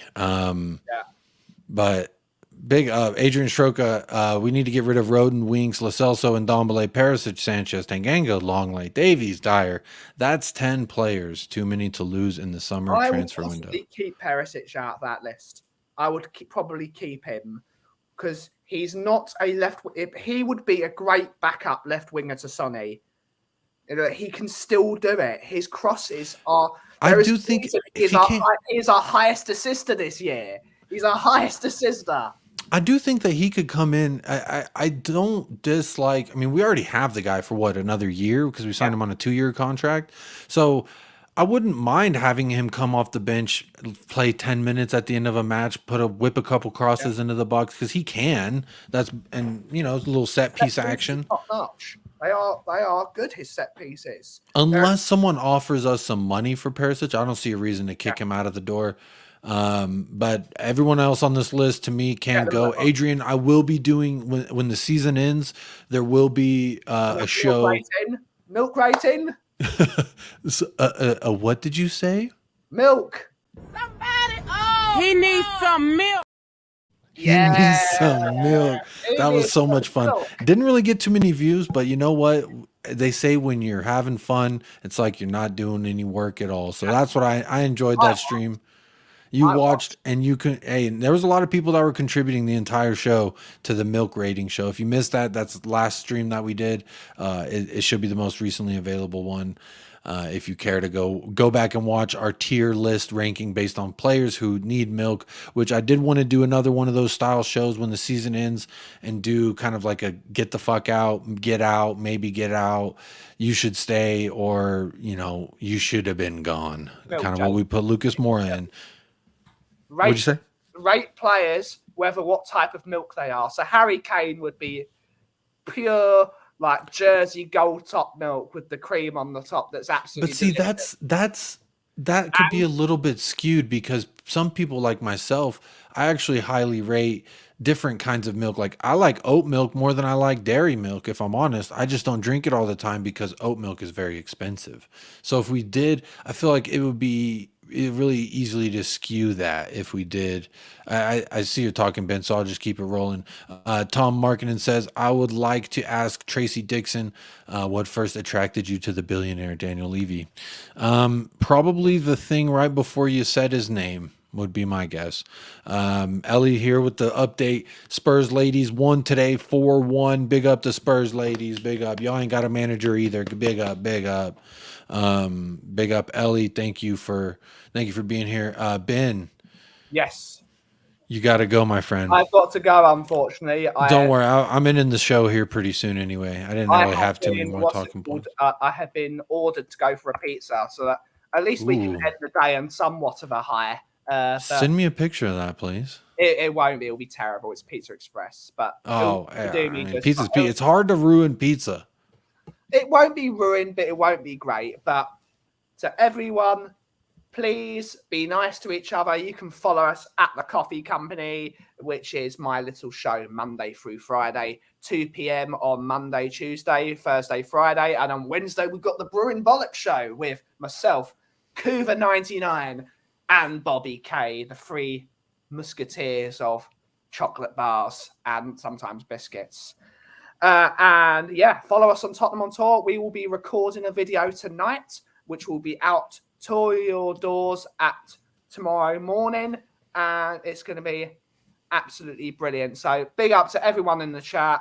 Tottenham are shit, Levy out, and yeah, I don't know what else to say to you, Jacob. You want to do your Big end up. as always, because that's why I gave you the spotlight so you could Jacob makes hit the me. best pancakes, confirmed. We've seen that on stream, and everyone be great to each other. It's let's all get this man out. There we go. As always, Levy out. Big Cheers, up, Benjamin. Thank you for joining in today, my friend. Made the show fun. Hope you have a great rest of your day. Go check him out at the Coffee Company, Benjamin, the one and only. Big up the Irish Hotspur. Big up, Dave. We are choke artists. We definitely are, man. The biggest choke artist, in my opinion. Really tough day. It's been a really long stream already, almost at 2 hours here, so I am going to be signing off shortly. But again, the link is pinned to the top of the chat if anyone wants to come in and have their last say before I end things off. Ellie says, Ben is a great hugger, everyone. And yes, I would imagine so. Haven't personally got one, but I'm sure he is. I know what you meant there, Ellie. Don't worry. Big up, Benny, says Daniel. Big up, Daniel. Big up everyone who's been here. Please do hit a like on your way in, on your way out, whichever way it may be. But there was a couple more things I want to talk about before I sign off. And I'm going to see if I can pull them up right now because I made sure to like them. We talked about the Lucas Moura thing. We talked about, actually, we may have talked about everything now that I'm looking at it because I didn't really have a rundown. Oh, this is the last. It's kind of fun. It's kind of fun. So I'm going to share it here. 1 second. I'm going to share it. It's from Twitter. It's just something fun that I found on Twitter. It has to do with Daniel Levy. So, it's still on topic. Here we go. So this guy says, I just witnessed, Tottenham Ben says, I just witnessed Levy swear at a kid. And so it's like from his view, and you can see Daniel Levy's right here. And so I guess they're down here. So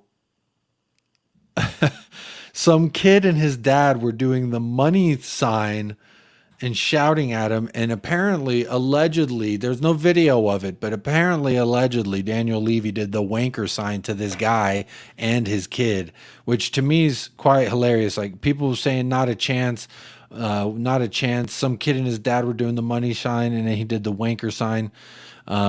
So people saying it's made up. Some people believe it, some people don't. To me, I think it's hilarious if it is true.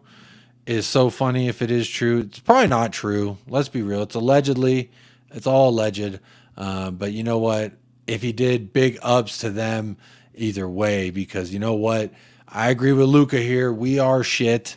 We haven't been good for quite some time. Made waking up at 5:30. Well, 5:15 made it really hard, honestly. Big up Scott M, loyal supporter of the channel here, says thanks for having me on. Always great chat. Sorry I had to just drop out. No worries, Scott. That's what pop up with Jacob is for. You can come in, join, leave, join again. Really doesn't matter. But you know what?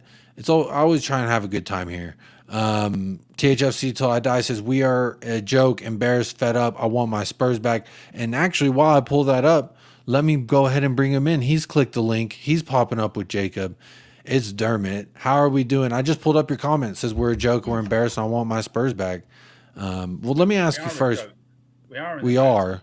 How are you doing? We're a couple hours removed from the result. How are you doing right now? Still pissed off. Still cannot believe the change from the first half to the second half. And, you know, excuse my language, fuck them. I'm not going to let them ruin my day or ruin my weekend or ruin my time with my family or ruin my time with my friends. Fuck them. I've had enough. And, you know, we support this team day in, day out, week in, week out. And this is what we get. We don't deserve this as fans. You don't deserve this, Jacob, for getting up at 3 or 4, 5 o'clock in the morning watching Tottenham or people in Australia or wherever around the world. We all do our content because we love Spurs. And what do they give us? Nothing. Just what we saw today, which is a dross. Players that don't care. An owner that doesn't care. We, as fans, care. It's not enough. So if you were in a marriage like this, you'd be calling for a divorce. You'd be calling someone, maybe the police, saying this is abuse. Yeah. Yeah, I've had enough, and I'm done. I'm done this season. I'm done. Don't want to know. Don't care about next week. They can do what they want next Sunday. You know, I, for one, personally, like, selfishly kind of hope Leeds stay up. That's just how I feel. But aside from that, you know, I had a talk with Michael about this, Dermot, that, you know, he said, I'm probably not going to wake up to watch this match. Like, it just doesn't feel like worth it. And I said, yeah, I was kind of on the fence about that too. But at the same time, like, I can't not watch my Spurs, is what I said. And he said, I haven't seen my Spurs for quite some time. It's been several years, if I'm honest. And Michael, he's not even 25 years old. I'm pretty sure he's 24. I'm almost certain this is, last birthday I told him happy Kobe year. So it is 24. He's 24 years old. And he has supported Spurs a few years before I did as well. So it's starting to affect everybody, Dermot, not just, you know, like you and Kuva and all the people who've been supporting longer than Michael or myself or anyone who's been supporting recently. It's really a direction. It's a sad direction that we're headed in. And I think that a lot of people are starting to lose hope. Michael didn't even want to wake up, and he's a diehard Spurs fan. And, you know, if he can't be the only foreigner that didn't want to wake up and watch this match.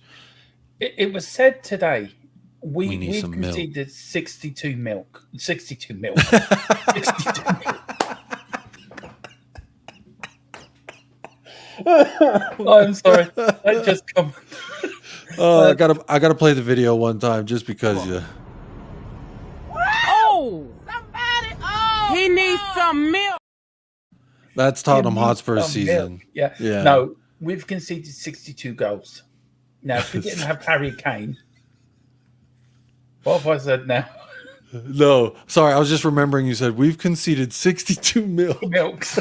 I'm never going to that's going to be clipped. And oh, that's great. That made my day, Dermot. I'm so glad you called in just for that. Not just because I'm glad you called in, but that is hilarious. Yeah, that is funny. We've conceded 62 goals.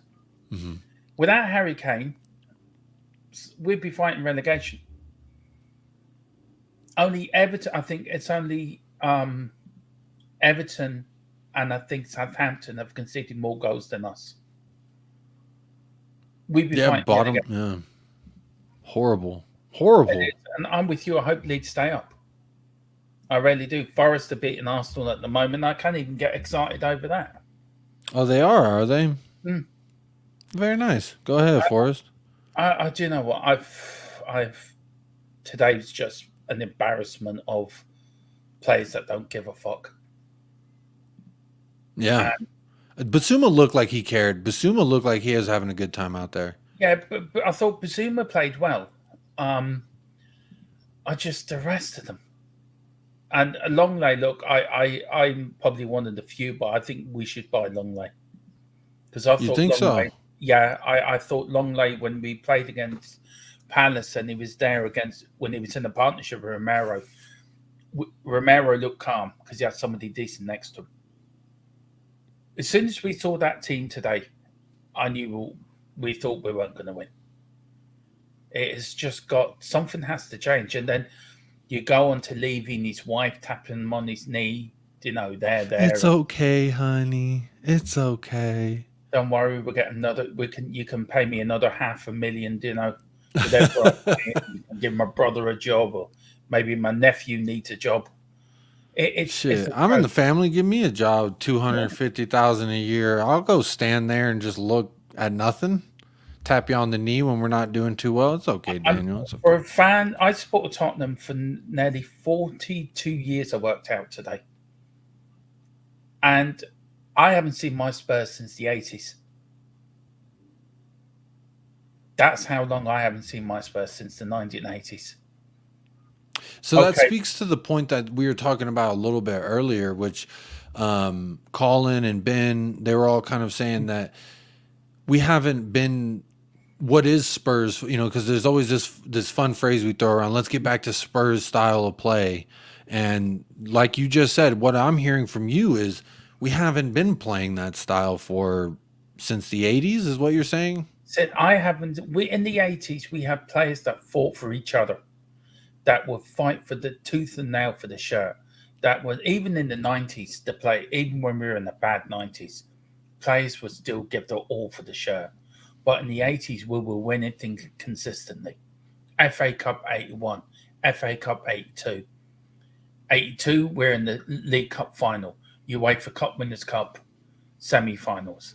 83, we had a sort of okay season. 84, won a European trophy. But the players all fought for one another. If a player came out, there was another player that came into that position that knew what he was doing.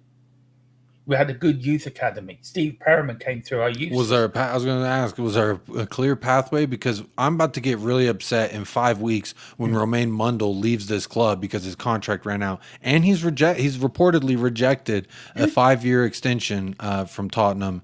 And this is a guy who I think, in the little scope that I've seen from our academy, I've enjoyed watching Romain Mundle as one of those names.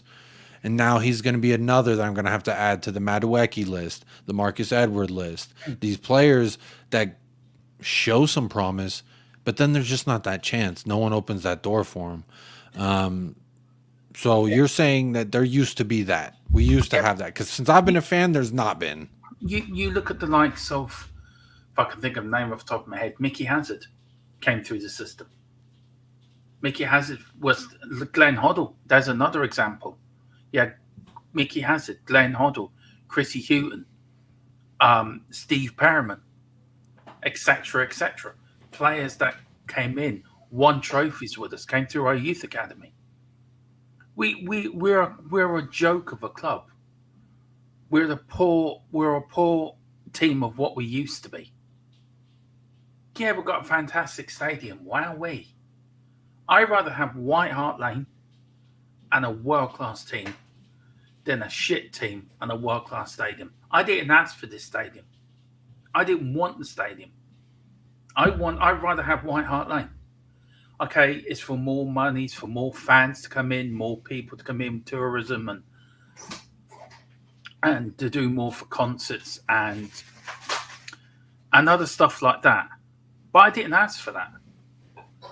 I asked for a good team that will win us a trophy, that will go far in the league, that will go far in the cups, that will go far in Europe. I didn't ask for this world-class stadium that we didn't spend any money for 3 years on improving the squad, that we let Poch down. We got to a Champions League final without improving it. And it's what Levy wanted. It's what Enoch wanted. It's not what we want as fans. And we as fans have to be listened. Because at the end of the day, us fans are the football club. It's not Levy, it's not Enoch, it's not the players, it's not the managers. It's us, the fans. Absolutely. I agree with you. If we didn't turn up every week, there would very quickly no football club. So let me Let me touch a little bit on some of that stuff that you were talking about. So, first off, Alan says 53 years he's been supporting Spurs. And Ellie says, if I was Levy's wife, I'd say resign, honey. Just resign. I mean, Ellie. big up Ellie. Big up Ellie. I hope you and as many fans as possible stayed after the men's match and enjoyed that women's match. 4-1 win, according to our source, our reporter, our boots on the ground, Ellie, Queen Ellie. She told us 4-1 for the ladies. So big up Ellie for staying in there. It took the women to show the men how to do it. Yeah, that's what a game of football looks like, y'all. Yeah. Come on. Lads, I really love the stupid-ass smile on Arteta's face has been wiped off. Now he's standing at Forest City ground looking like a goof with his arms crossed.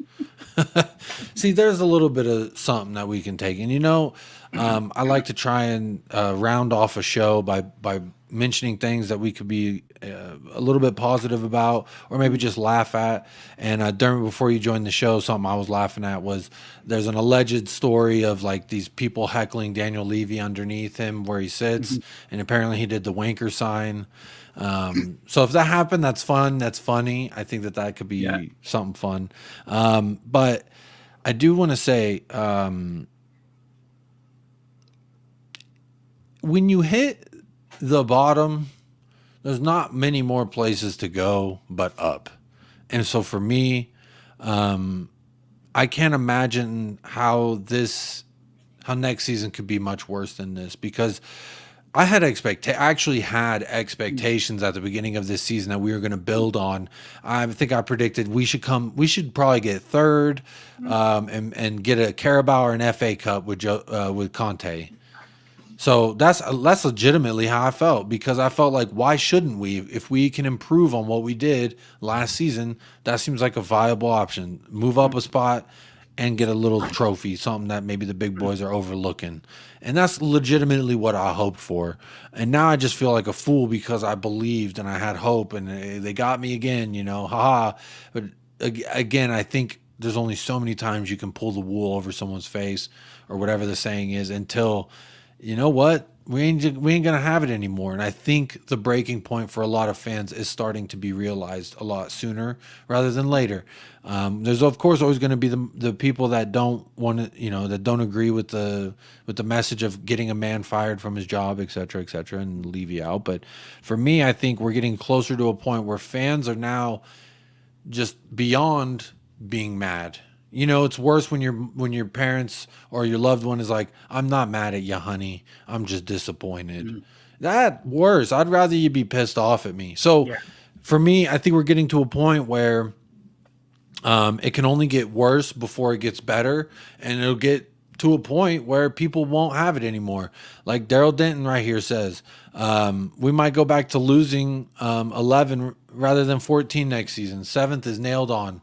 And see, the fact that it's looking like we likely won't get Europe this season, that to me is also hitting Levy where it hurts. That's hitting him in the wallet, because he's not getting that Champions League money, that Europa money, not even that Conference League money. A perfect example right here, Alan. Like he says, he's numb. I no longer care. If next season starts the same way, I may leave everything Spurs, including YouTube chats. No, Alan, no. I have your phone number. So what's going to happen is I'm going to go live and I'm going to call you, and I'm just going to let the news have my voice on it. So there you go.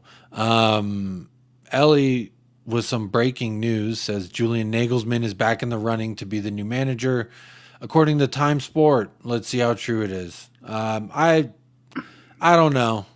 Well, the latest I've got on that is that in the next couple of days the slot deal could be sorted out. So that's what I've been. I kind of would prefer Slot over Nagelsmann, if I'm honest. I would. One of them's not as pretty, but sometimes it's not about the looks. It's about the personality and the person behind that look. And so for me, the tier source, steak level. That's how much you can rate it. It is at the level of Steak. Big up, Steak. Long time no see, my friend. I hope you're doing well. Hope you are doing well.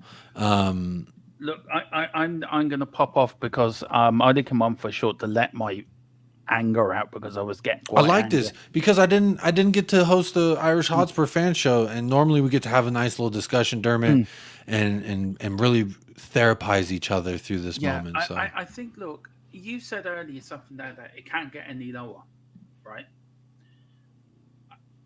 I started this season. I said this season on Dave's channel, we're going to win the double, do a cup double this year, and top 4. That was my expectations this year. League Cup, FA Cup, 3rd in the league. Then next year, go for the league and then get a good run in the Champions League. mm-hmm. You look at AC Milan, how they lost to Inter Milan. We could have beaten AC Milan, and that could have been us in the semi-final against Inter. We wouldn't have gotten past Napoli. I know. Well, you don't know that. Okay, You're right. You're right. That's me maybe, assuming. That is me assuming. I just had no hope for Spurs. I never thought we could do anything in Champions League. No, probably would not have got past Napoli. But you're right. I don't know that. It is a beautiful sport. That's also why I say real quick before I let you finish. That's why I also give Inter a little bit of a chance versus City, because everyone's saying, "Oh, Inter's done. They're cooked. This is City's to win, or excuse me, City's to lose." This is the most beautiful sport, and nothing happen. You never know what can happen. No. I think Inter could win that myself. They could, and they're going to go into that match believing that they can. So you're right. We don't know that if we had gotten past Milan, which they played shitty, but then they have Napoli's numbers, so they got the one. To me, I equate Milan beating Napoli to when we beat City in our Champions League run, which we just got their number. The luck will fall on our side because we've got their number. Fuck them. Continue though. If we hadn't lost to Southampton. Think if we hadn't lost to Southampton, right? Conte wouldn't have said what he said, right? Yeah. Then maybe the season would have ended up finished. But what he said was true. That what we're seeing, what Conte's truths are coming true at the end of the season, and it's going to take I've been told, and this is what I've been told, that there will be contracts and there will be big changes in the next few weeks at Tottenham. I hope so. I hope your source is spot on. I hope so.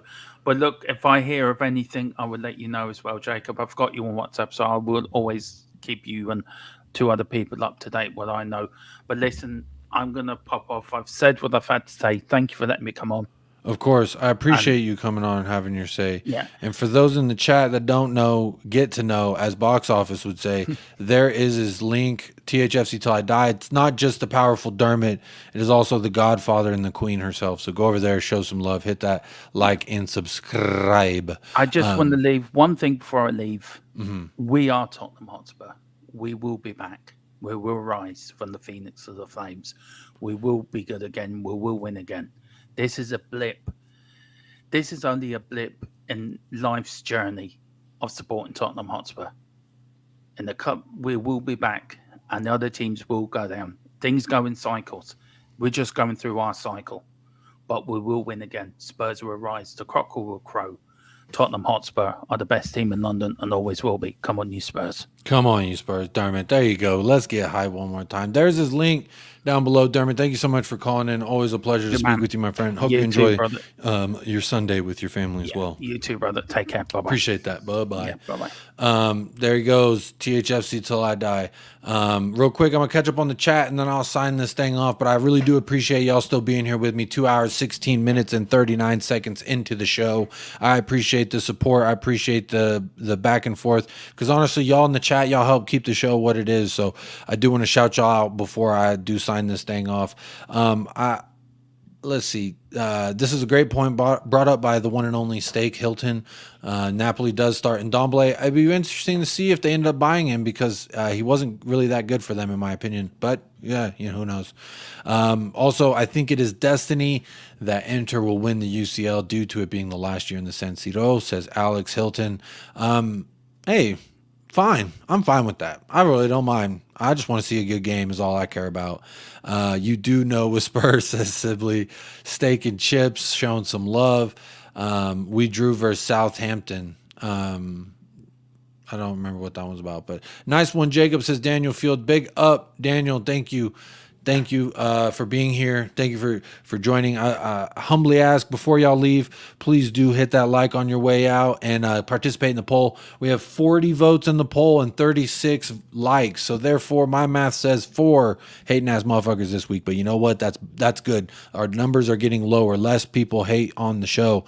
But let me go ahead and end the poll to get those results. And it looks like the outstanding. Oh, this was actually a lot closer than I thought. How do we feel about the UCL final, or UCL? What am I fucking talking about? That's how you know it's been a long show. How do we feel about the final home game? The winner is Who Cares? We Suck. Hug me. Come here. I'm gonna hug you. I'm hugging you right now, virtually. Everyone out there just got a hug from me virtually. I promise it's a lot better in person, but we move. Second place, Who Cares? No hugs, please. So apologies for the 25% of you that voted for no hugs. You just got one anyway, and I hope you feel better. And the other two enjoyed the first half, but we suck and disappointed for us and for Kane. The guy that actually got the least amount of votes, so not many people disappointed for us and for Kane. We just suck. But that, you know what? That's fine. Forest are on one, gents. They are really playing well. Only been back home 20 minutes, and they're making Arsenal look ordinary. Ordinary. Good. But also not good for Leeds. But at the end of the day, fuck Arsenal more than I hate Arsenal more than I like Leeds, so I'll put it that way. Alan says a blip. This is a long fucking blip. I agree with you, buddy. Too many years. AZ Milan were there for the beating. They were so crap, but we didn't turn up. That seems to be the theme with us, Ellie, right? Leeds to beat us 3-1, says Alan. Alan, I hope we will have a preview show before. I'm hoping to do a preview show here. So hopefully I can remember your prediction, or hopefully you'll be there for the show as well, to hit us with your prediction for the Leeds match, because I do want to do a little preview of the final game. It is the finale of our season, and sometimes season finales, when you watch TV shows, sometimes the season finale shit. Sometimes you don't like it. Sometimes it makes you look a little bit excited for the next season to come out, like I was last season when Sonny won the Golden Boot. But you know what? Wasn't meant to be. Because this season ender is going to suck, because the whole season has sucked. So how can the season finale of his TV series be good if the entire thing sucked? I don't know. Maybe it's just one of those happy it's over type thing. Scott says, no offense to you personally, Jacob, but I am not a fan of people touching me. So no hug here. Scott, it's okay. I virtually gave you a hug anyway. So I hope that's okay.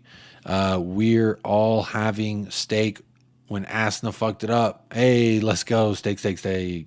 Oh, big up Ellie with the late super chat. Hey, big up Ellie. Thank you so much. Hitting us with the last minute super chat. Ellie says, this is for you, Jacob, for being such a trooper. I wish I could send it right back to you, Ellie, because you know what? You are a trooper. You supported the Spurs ladies. You were there for the first double feature in the history of the club. And big ups to you for that. And you kept us updated. So big up yourself. Thank you so much. I hope you can enjoy your Sunday, Ellie. Thank you so much for this blessed super chat. You are blessing this channel every time. Not only every time that you hit the like, but also whenever you hit us with a super chat. Ellie, your support does not go unnoticed. So we appreciate you so much. Alan says, Scott, you're negative. Jacob's positive, and opposites attract. Seems like we should be hugging Scott.